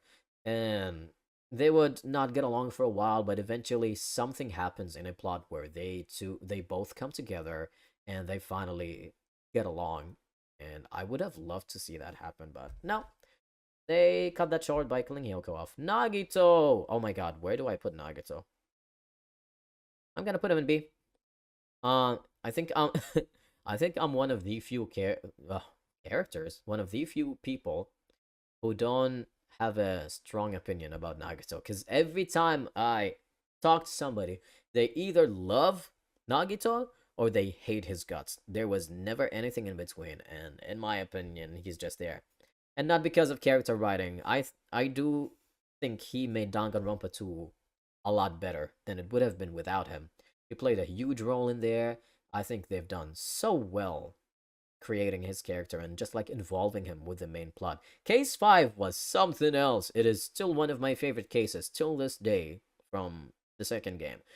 That said, just him as a character with his personality, and I just don't vibe with him, so he's gonna be there. Yeah. Hey there. I think you're cool, though. I think he's pretty cool. Don't get me wrong. I like him. I really do. That's what B is for. I like them. I just think he could have... No, I don't think he could have been written better. I take that statement back. I just don't vibe with him more. That's it. Akane! I'm gonna put you above everybody else here. But yeah, you're gonna be in D, honey. The most useless character in Danganronpa 2. She did not deserve to be one of these survivors. She contributed absolutely nothing, not a single thing, to the main plot, and somehow they decided to keep her alive. She, I guess people could say she's quote unquote carrying on Nekomaru's wishes or whatever, but no, she's not even doing that. Are you kidding me? She's too dumb to even remember doing that. And I even remember, like, I remember there was a scene where Fuyuhiko pulled her aside in the funhouse to like talk to her, and he was trying to connect with her in a sense that oh, I lost Peko and I understand how it feels to lose somebody close to you, so if you ever want to talk to somebody about it, like, I'm here. But she's like, that was supposed to be a very serious moment when we were eavesdropping on that. I was like, oh my god, this is such a cool moment. But god, the moment was just ruined when she didn't even know what the fuck he was talking about. She's like, yeah, what are you talking about? What do you mean? I'm like, seriously, Akane, you don't even understand something that basic? Like, that pissed me off so much. She is so airheaded. She is so stupid. She can't even connect to anybody because of what happened to Nekomaru, somebody who's very close to her. No, and she never learned from her mistakes. She never grew as a character. That's my thing. I love seeing character arcs and character growth or character deterioration, if you will. Whatever it is, if done right. But Nekomaru has defended her a couple times, but she never learned from that mistake. Like, I remember the first time she fought with Monokuma, something happened, consequences of her own actions, did not learn from it, she did it again. Like, why? Why do you not learn from your own mistakes? It's, she pisses me off as a character so much. She doesn't have any kind of character depth to her at all, whether it's character growth or character, I would like to call it deterioration. But no, nothing, not even, not a single contribution to the main story. Like, if you don't want to contribute to the main story, at least be an interesting character, you know? But she's not even that, so yeah, she stays there. Sonya, oh,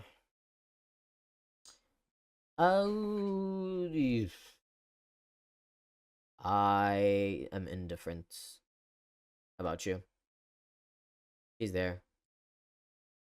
Hang on. Yeah, go here. Yeah, she kind of just exists. Actually, yeah. She made me crack a little bit. She made me laugh a little bit here and there because she can be funny sometimes, but I really don't have a big opinion on her. The ultimate princess, her talent is so useless. She does nothing to the game besides being cute with Gundam, which by the way, that is still very cute. I love their dynamic together, but besides that, like there's really nothing much to her character. She's like a crime mystery enthusiast. Yeah. Nothing. Chiaki. Let me see. Hmm. I'll put you here, Chiaki. I like Chiaki. Everybody likes Chiaki. She deserves to be here. Um, Gosh, where can I begin? Where do I even start? Of course, her contribution to the main plot, Chef's Kiss. Um, I love that as an ultimate gamer, they didn't make being a gamer her whole personality. They didn't try to force it on us just like they do with Cassidy. I mean, I've talked about it earlier, but her being a gamer doesn't feel forced upon us, you know? They're not forcing her to be an ultimate waifu for us just because she's a gamer or whatever. It just so happens to be her talent, you know? And I love her for it. I would love to game with her. I would be her best buddy in real life. She's awesome. I love her character design. She is so, so sweet, but at the same time, she is such a lazy person. She is such a sleepyhead, and I find that cute. I found that really cute. But no, her whole relationship with Hajime, her being an NPC was so heartbreaking, but ah, she left a huge impact on Hajime as a character, and I love her for it. Yeah, awesome character. Ryoma, I'll put you in B actually. Hmm, yeah. If Ryoma's character design was normal, if he looked as normal as everybody else, I would have put him in S, bro. S. Either at the top of A or S minus. Because his personality is so, so beautiful. By the way, that deep voice, oh my god, he can read a story to me anytime he wants. But just for the character design alone, you're gonna go in B. I don't like that character design at all. You can stay there. But other than that, I thought his character was intriguing. I thought his whole thing of like not having anybody care about him was so so sad, but gosh, he was such a memorable character. I could not forget him. And I'm sad that they designed him the way he is. They definitely could have made him look like a normal person. But yeah. And G, see, um hey there. I think they could have done a lot better with her character. They wanted to make her this like antagonistic figure, but you would understand her actions. And I understand her actions. Like she was trying to protect everybody in her own twisted way, you know? But of course, everything was cut short by killing her in chapter 3, which I'm so happy. So happy, what the fuck? I'm so happy she's gone in chapter 3. I didn't really care that much about her. Um she just loves forcing Atsuwa down everybody's throats, and I did not like that. I didn't appreciate it, so you're gonna stay there. I do love her character design, though. I think it's pretty cute. Ah, Rentaro! Yeah, you are my favorite of the B characters. I would have put Rentaro in S had he had more relevance to the story and more screen time. Like I said earlier, I understand him dying as a first victim, just to kind of like play with your head and everything like that. But man, they really painted him to be somebody who's important, that even after his death, you're gonna learn a lot more about him. He's still gonna be relevant. But no, turns out you only learn he's the ultimate survivor after his death, and he's back to being irrelevant. And yeah, I love his character design. Him as a person, I would easily put him in S. Easily, I would put him over here. Yeah, he would have been one of my favorite characters, but again, just the way his character writing went in terms of the direction in the main plot, I did not like that at all, so he's gonna be in B. Korekiyo, actually, he's on par with Junko. I don't care. I actually thought his character was very, very interesting. Oh wait, I just realized we were done with. Wait, go back. Actually, no, I'll keep you here since I've already done you. I just realized we're done with Danganronpa 2's characters, and I was starting with V3. Okay, I guess we've been doing V3. I'll I'll take a break from this because I will do Ultra Despair Girls and the anime, and then I'm gonna go on V3. So, well, I've already done them, so I might as well just keep them here. Actually, you know what? No, I'll put you guys back, and then I'll put you back where you came from over here later on. So let's start with Ultra Despair Girls, because I said I'm gonna go in chronological order. Well, not chronological order, but more so the order of release. Yeah, let's do that. The order of release. How about that? So we'll do Ultra Despair Girls, then the anime, and then V3. Yeah. Okay. So Ultra Despair Girls, I'll be real with you. Like 95% of the characters, I did not care about them. So most of these are gonna go in C, D, and E. I'll be real with you.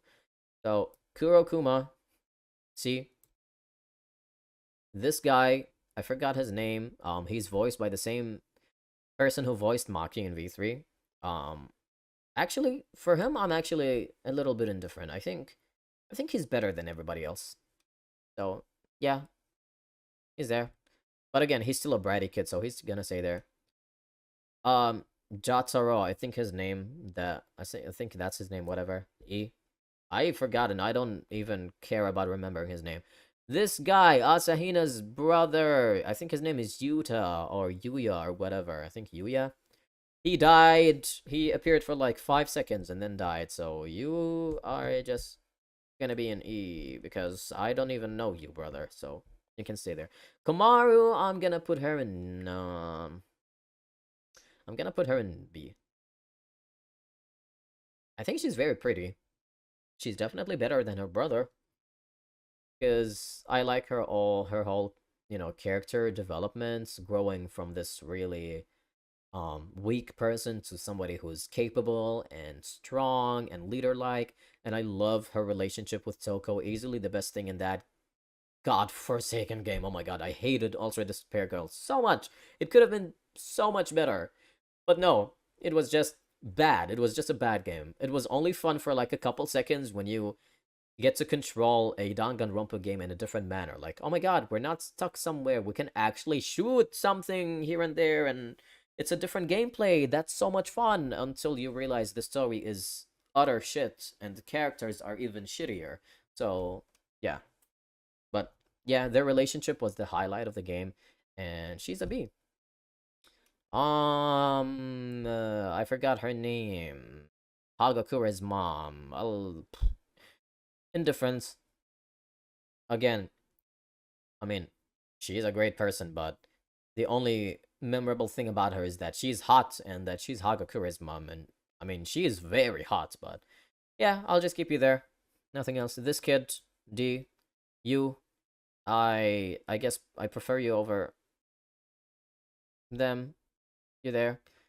This guy, Chihiro's dad. You know what, Chihiro's dad, just because you're Chihiro's dad, even though you appeared for like 5 minutes, you're gonna go in indifference because you're Chihiro's dad. You're gonna be there. You're not gonna be, actually, you're gonna be here. Yeah. You're not gonna be anything above that because Hagakura's mom is hotter than you. I'm sorry, but yeah, you're staying there. Monica, E. Um, I hate her even more than I hate Junko. Uh, I hate Mikan more though, so you're gonna stay there. Actually, I hate them both equally. Yeah, you both suck. You can stay there.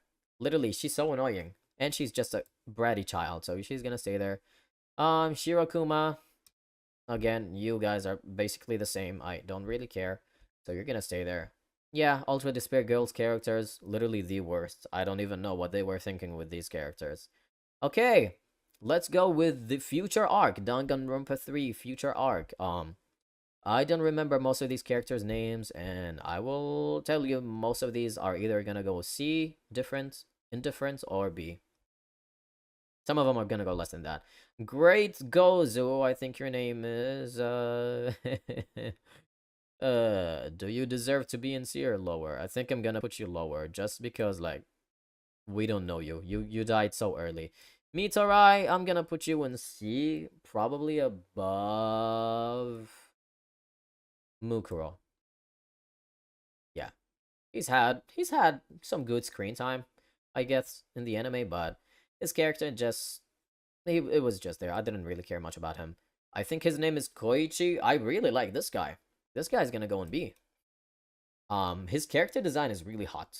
I would hook up with him. No questions. No questions asked. I would hook up with this man. Um, I think his sacrifice for Kyoko was very heartbreaking. He's a chill dude.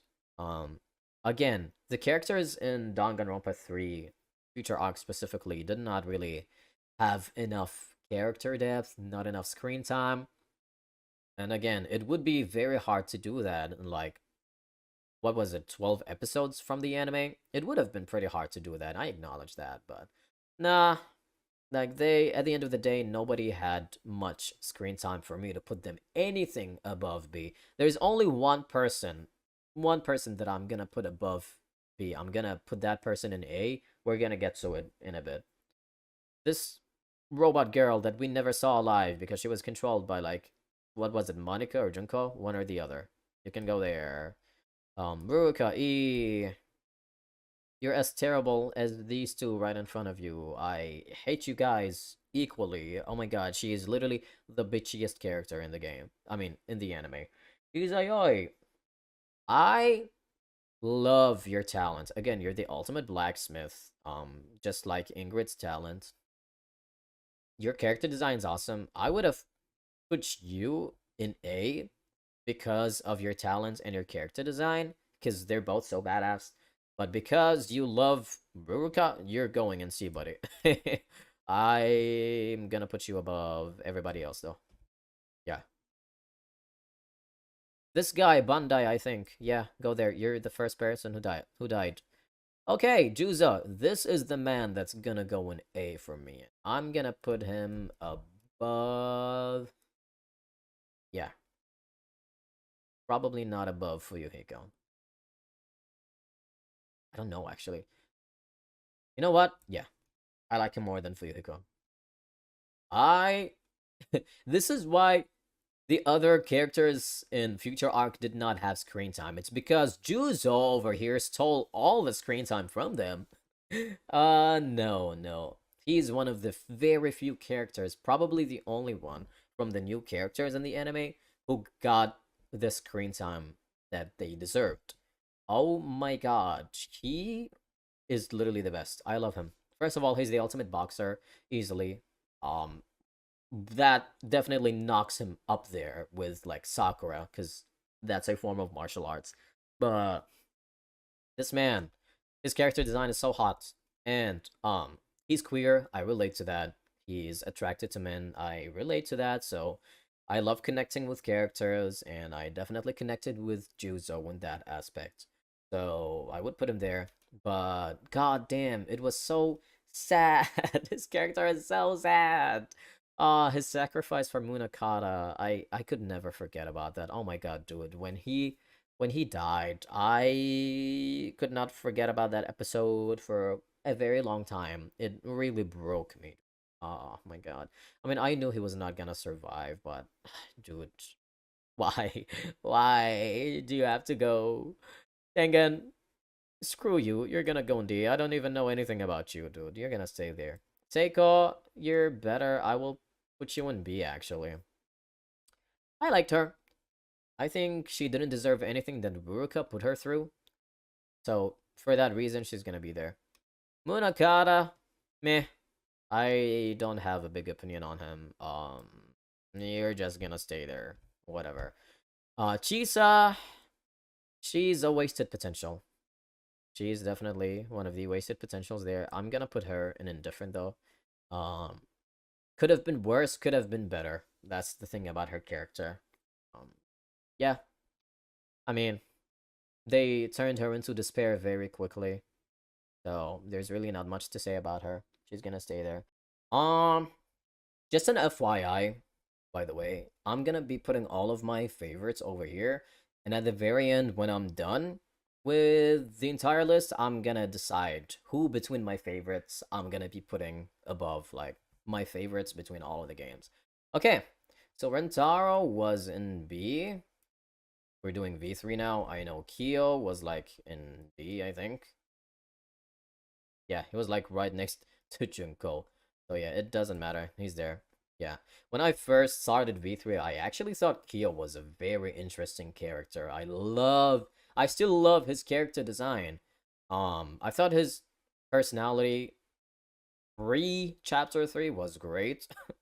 And then the trial kind of happened. I think the whole incest plot twist in chapter 3 was so unnecessary. It literally added nothing to the plot. You could have just made him someone insane and that's it. But no, you just had to like bring incest in there and show us a whole CG with him and his sister. That was so messed up. So no, you're staying there. Kirumi, you're gonna be in B. Where do I put you? Right before Echo.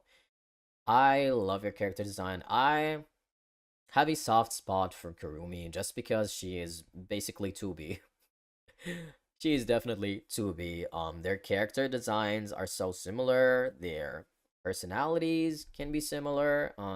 In a sense, at first they can be similar, but we later learn that Kirumi's characters couldn't be much more different than 2B's. But no, I love her talent. I love how badass she is, but I wish she could have made it longer, but I mean, her character ended pretty early, you know. She died in chapter 2, so we couldn't see much more of her for the main plot, so she's just gone. Also, her execution is easily the most memorable one in my opinion. It is the cruelest one, but by far, in the canon games at least. So yeah, you say there. Shuichi, in my opinion, um, across all the canon Danganronpa games, he is the best protagonist. I'm gonna put him. Hmm, yeah, right here. He's gonna be right before Rentaro. Ooh. See, that's why I'm so biased against Rentaro. Like, no matter how little screen time he had in the game, I can't put any of the characters here, before him because at the end of the day, I like him, you know, and I think he's hella attractive. So yeah, but no, Shuichi easily the best Danganronpa protagonist. Minus Project Eden's Garden. I'm not looking at that right now. I'm talking about the canon games. He's the best one. It just felt so right to play as an ultimate detective. Um, because, naturally he's gonna be smart, he's gonna be really good at deductions, good at investigations, he's the ultimate detective, he knows what he's doing. So us playing as an ultimate detective felt fitting, for him to be the character we control in trials just feels so fitting. He just naturally feels smarter than a lot of other characters, and I love that about him. I love his character growth too after Kaede died and he lived on for her, and his character growth, just like him slowly becoming more confident in himself because of Kaede and Kaito and Maki around him. Yeah, I just found that so beautiful about his character. Speaking of Kaede, you're gonna go and be uh bu- bu- bu- bu- bu- I would put you right after Chihiro. Again, she was an awesome protagonist when she was. Maybe some people would think that she's flawless, like she had to die because she is so perfect or whatever. But I don't think she's a flawless character. She's not perfect at all. If not, she couldn't be far from it. Oh my god, like she succumbed under the pressure of having to find the mastermind, and she panicked, and in her state of panic she had to resort to any kind of way she could use to find the mastermind. And she even said herself in the trial that she would utilize anything just to find the mastermind, even the class trial, and that meant, using the people around her to find the mastermind. But I just like that she's flawed as a quote unquote protagonist, and she left a huge, huge impact on Shuichi as a character. And I think she looks cute. I like her character design and her ultimate talent because I also play the piano too. It's an Asian thing, haha, very stereotypical. Yes, it is. It is very stereotypical for an Asian dude to be playing the piano. But I love the piano. It's awesome. And I like that she's the pianist. I love her little piano hairpins over there. So yeah, she's gonna stay in B. Tamugi, I don't care about you. You're also gonna go on the yeah. I don't care. Again, I understand where they were going with her character, right? They're like, hey, look at this plain lady who loves talking about how plain she is, but guess what? The plain character turns out to be the mastermind, except she is still boring, even as a mastermind. Like, you do understand that you can make a character be revealed as a mastermind, but you can still have them be interesting before that revelation, right? But they didn't do anything with her character before the revelation of her being a mastermind. She was just there. She didn't do any contributions. She just cried about everything basically, and she just existed. She didn't do anything besides be a mastermind in the end, and you could have done so much more with her character before that whole reveal, but that didn't happen, so she's kind of just there. I don't care really. Gonta, you're gonna be a B. I will put you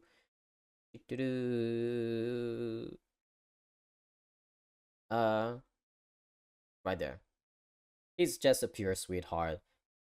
And I get why he's an idiot. I understand because of the way he grew up and everything, so it's kind of hard for him to, acclimate the way that normal people would. That said, it does get under my nerves sometimes. But again, he's just a gentle giant. I hated how Kokichi used him in multiple ways. God damn. Poor Gonta. The way he died in chapter 4 was so heartbreaking, but he's just cute, and I really, really wanted him to survive. I really did, because he was just so innocent. But nope, he's dead because of this piece of shit, which, by the way, you are gonna go in right here. Yeah, you're gonna join your master, Nagito, the guy you learned everything from. But yeah, he's an awesome villain. Amazing, amazing antagonist. Obviously, in terms of writing, he would be so high up, like probably S, because his writing is so good. But nah, I just don't vibe with him. I don't vibe with characters like him. And by that, I mean like bratty children, because he's literally a child. He's literally a child, and he's bratty, and I just don't vibe with characters like that. Yeah. As opposed to Fuyuhiko, who was much more chill, and he had an amazing character arc. Kokichi, I don't know what it is. Like, I don't know what kind of reasons I can come up with. I don't think I have any. He's just somebody I don't vibe with. I like his whole villainish personality. I like villains. I love villains more than I do heroes. But he just didn't do it for me. I don't know why or what it was about him. He just didn't do it for me. Mio! Easy A, baby. Easy A. Where are you gonna go? Where are you gonna go? Right here. I love her. I love you. I love her. She is awesome. uh she's an asshole. But she's an asshole that I can't hate. I think that like most of Danganronpa fans love her. She's just a spirit animal. She's my spirit animal. She's so horny and like a very funny and relatable way to like I feel the same way as Mew does to like so many of these characters. I feel that way about Wolfgang. I feel that way about Jean. I feel that way about Rentaro, Desmond and Kai or whatever. Yeah, like she's my spirit animal, and she curses a lot, which I do a lot with my friends. I'm pretty sure a lot of you do within the circle of your friends. But she's just funny. Oh my god, she's amazing. That's it. She's an amazing asshole, and she deserves to be there. Maki, S. S, S, S, S. Ah, easily the best character from V3. Easily my favorite character from V3, and I don't want to say it now. I'll wait until I put all my favorites there. I was about to say, like, she might be my favorite Danganronpa character. Let me put all my favorites there first. But yeah, I love the whole revelation of her being an ultimate assassin. That was such a badass talent. Ah, it's such a badass talent. She is so athletic. Obviously, that would align well with being a martial artist. She's so good at combat. I am such a sucker for that. I'm such a sucker for combatants. Ah, but she's very athletic. I love her personality. I love characters like Maki, where they just look so distant and they just have this very deadly aura about them, and everybody is scared of them because of who they are. But at the end of the day, she just like opens up more. She just comes out of her shell to trust people. And I love that. I love characters like her a lot. And she just, God, I'm so happy that she survived. Throughout the whole game, I was like, please, Maki, don't die. Please don't die. Please don't die. And Chapter 5 in V3 was so touching. The way she confessed to Kaido just got to me. It got me so emotional. Oh my god. Her whole relationship with Kaido was so awesome. They are easily my favorite ship. Kaido and Maki is easily my favorite ship in all of the canon Danganronpa games. Quote unquote canon. Emphasis on that, because, yeah. But that is my favorite ship. I love their whole dynamic together. I love her as a character. I love her character design because her character design is not too complicated. And I guess you could argue and say that it's bland because she's literally just like wearing the school uniform or whatever. And I could totally see that. I would understand if you feel that way. But I don't know what it is. I just really like her character design. It might just be the color scheme, the color palettes that are going on with her design and everything. But I'm a sucker for characters like her. I love her hair. I am a huge fan of characters with red eyes. Obviously, there's going to be exceptions here and there, but if a character has red eyes, I might have my eyes on them at the very beginning. And in Maki's case, she just stuck with me till the very end. And I love her for that. Everything about her character is so good. I love her so much. Oh, I couldn't be any happier that she's my favorite. Okay, Tenko. Um, Tenko is one of the few exceptions that, even though she is some kind of martial artist, I don't think I would place her high. I prefer her over Kazuichi and you. I will put her in C. Um, I love her character design a lot. I think it's awesome. It's better than Maki's, that's for sure. But she's not gonna go anywhere else other than C. Again, I'm just not a big fan of characters that are just simps for other characters, and she was just doing it in a very creepy way, in my opinion. Maybe not creepy, but definitely annoying, where she doesn't understand personal boundaries. Like, she couldn't get the hint that Himiko wanted nothing to do with her, and even then she kept on persisting to be her friend, if not more, because I do think that Tenko had feelings for Himiko based on the way she would talk about her and look at her. But no, she just kept like following her around and bothering Himiko, even though Himiko made it very clear from the get-go that she didn't want to be her friend. So I just don't like characters like that. First of all, simps or whatever, but she just took it to the next level, and I didn't appreciate that.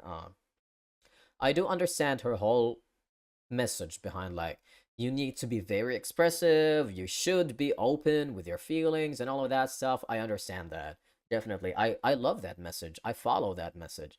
But I mean, she took it very, very seriously. She was, let's just say she's very passionate about that because clearly she doesn't know personal boundaries. She, oh my god, I just found that so annoying about her. I'm sorry, like that part about her was so annoying.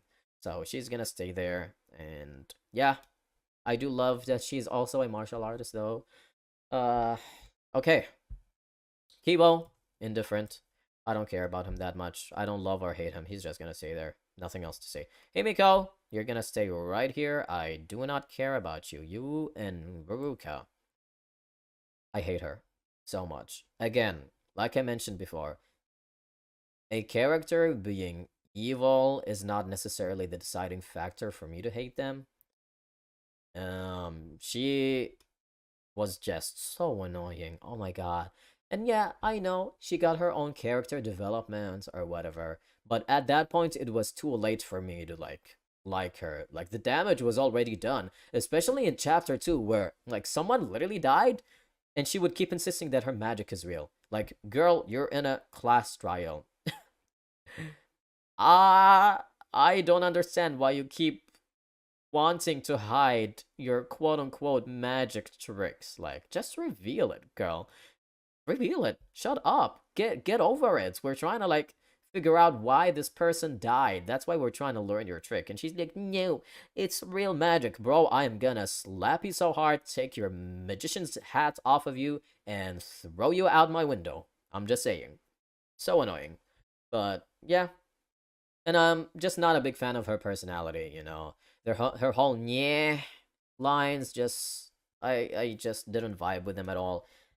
She's not my cup of tea. She's also just a child, so I don't really care. You're gonna stay there. Kaito. Kaito. Actually, I think I like him equally to Mew and Gundam. I think I like these three very equally. Yeah, I like them equally. They would be on the same tier for me. Yeah. He is Shuichi's bro. He's done so much contribution for Shuichi to grow as a character, and him himself as a character just holds so much influence. He's so awesome. The confidence that he has, even though he's a dumb idiot, the confidence he has, he's so inspiring. His little positive energy. He's just been such a huge inspiration on Maki and Shuichi, and he helped them a lot as characters to overcome the mastermind at the end of chapter 6, and he just played a huge role in that aspect. I love the fact that he perished before Monokuma could execute him. That was such a nice move. Thank you, Kaido. That was so satisfying. Again, his whole relationship with Maki, I dig that so much. I love them so much, and uh I'm sad he died, but I don't complain about it, you know, like I just didn't see him surviving, especially after he got close with Maki and Shuichi. Okay, Monocubs, I don't care. You're all gonna go and see because I don't really care about any of you.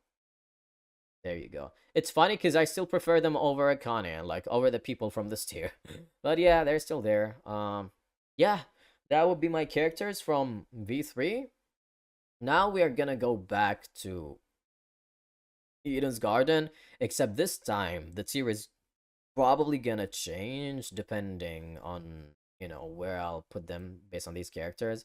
Okay, so what do we have here? Obviously Desmond and Kai were all the way up. Hang on. Images. Where's Desmond? There he is. I can't scroll up. Okay. There we go. We're gonna go over here. I'll do all the arrangements for the S characters once I'm done. So, Kai, you're gonna go over there too. Where else? Winona was an A. Would she still be an A? Yes. But where would I put you? I like you over here, right before Fuyuhiko. And then Grace, same thing. I think I prefer Grace over Gundam, so she would stay there. I actually prefer Diana over Gundam too. I like her and Grace equally. Well, no, I like Grace a bit more. Yeah. So Diana, you're gonna stay there. Damon, do I prefer Damon over Gundam? So far, not really. So he's gonna stay there. And then Ingrid was an A, but where would I put you, girl? I'm gonna put you. Yeah, you're just gonna stay there. I think I prefer everybody else over Ingrid. Um, Tozu was in B, so would he still be where he is? Yep. Let me. I will put you right there. Yeah, I think that's a good little too. Actually, no, I'm putting him after before Hajime. I do really like Tozu. I think he's charming. I don't know what y'all say. I think he's charming. Who else do we have? We have Jean. That was in B. Ooh, where would you go, Jean? Hmm. I'll put him right before Gundam. I mean Gonta. Yeah, before Gonta. I think that's a good one. Ulysses would. Ah, Ulysses would go after Kaede. Yeah, I think it goes. He goes after Kaede. That works fine. Fucking Wolfgang. Obviously, he's gonna have his own tier. This roller coaster of a character. He's staying there. And then Mara was indifferent. So yeah, you're gonna stay there. I'm very indifferent about you. I'm also indifferent about Mark. So you're gonna be there. For the indifferent characters, I don't think it matters much where I put them because again, I'm indifferent about them. Who else did we have? We had Eloise in C, so I will put you right after Angie. And then Ava, um, I just realized in my initial tier I didn't order the characters in C, because I do prefer Ava more than Eloise, so I actually will put Ava here. Yeah, I prefer Ava there.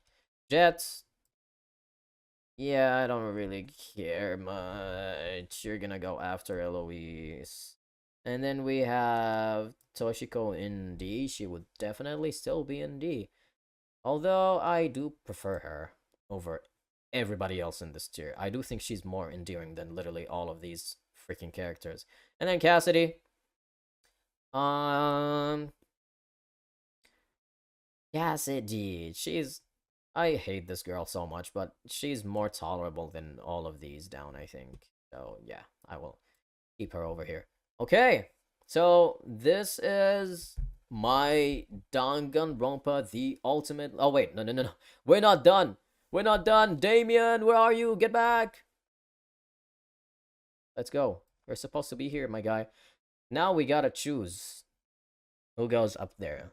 Maki. Desmond and Kai. Would I put Desmond and Kai there so far? I think so far I would put them above Sakura and Kyoko, but because we haven't finished Project Eden's Garden, I can't put them as the best. I would have probably put the both of them here actually, but the thing that holds me back is the fact that we haven't finished Project Eden's Garden, so their characters could go so many different directions that I can't tell at the moment because we haven't finished anything. So, just to be safe, I'm gonna keep them in S right now. And then once we finish the game, obviously I'm gonna redo all my tier lists to, you know, rearrange Project Eden's Garden's characters. That doesn't mean that I don't love them because I love all these for with all my heart and soul. I love them. I think they're great. Uh, yeah, overall, Maki's the best. Again, this could change depending on how Kai and Desmond's character changes throughout Project Eden's Garden. Because I really want to put them up here so badly. Because so far, I love them so much. I love them far more than I do Sakura and Kyoko. I really, really do. But I can't really put them as the best at the moment. I can't. I haven't finished the game, so it's not a safe bet, is what I'm saying. So I'll keep them here at the moment, and it could easily change between these two once Eden's Garden finishes. But yeah, there you have it, Maki. Best girl, best Danganronpa character, as she should be. And this is my list. Let me download it. But yeah, that is my tier list, and that should be it. Um, if anybody got offended by this, I'm gonna say this right now. I don't care. Get offended. This is my tier list, and I'm gonna put the characters wherever I want to put them. I understand everybody has their own opinions, so you can go ahead and make your own tier list. I will not judge you or your tier list at all. In fact, I love seeing people's different tier lists and their own different opinions. That's one of the charming things about Danganronpa is that there's so many characters, so many different personalities and different character designs that, you know, would cater to different kinds of people's tastes, and I love that for it. That should be it.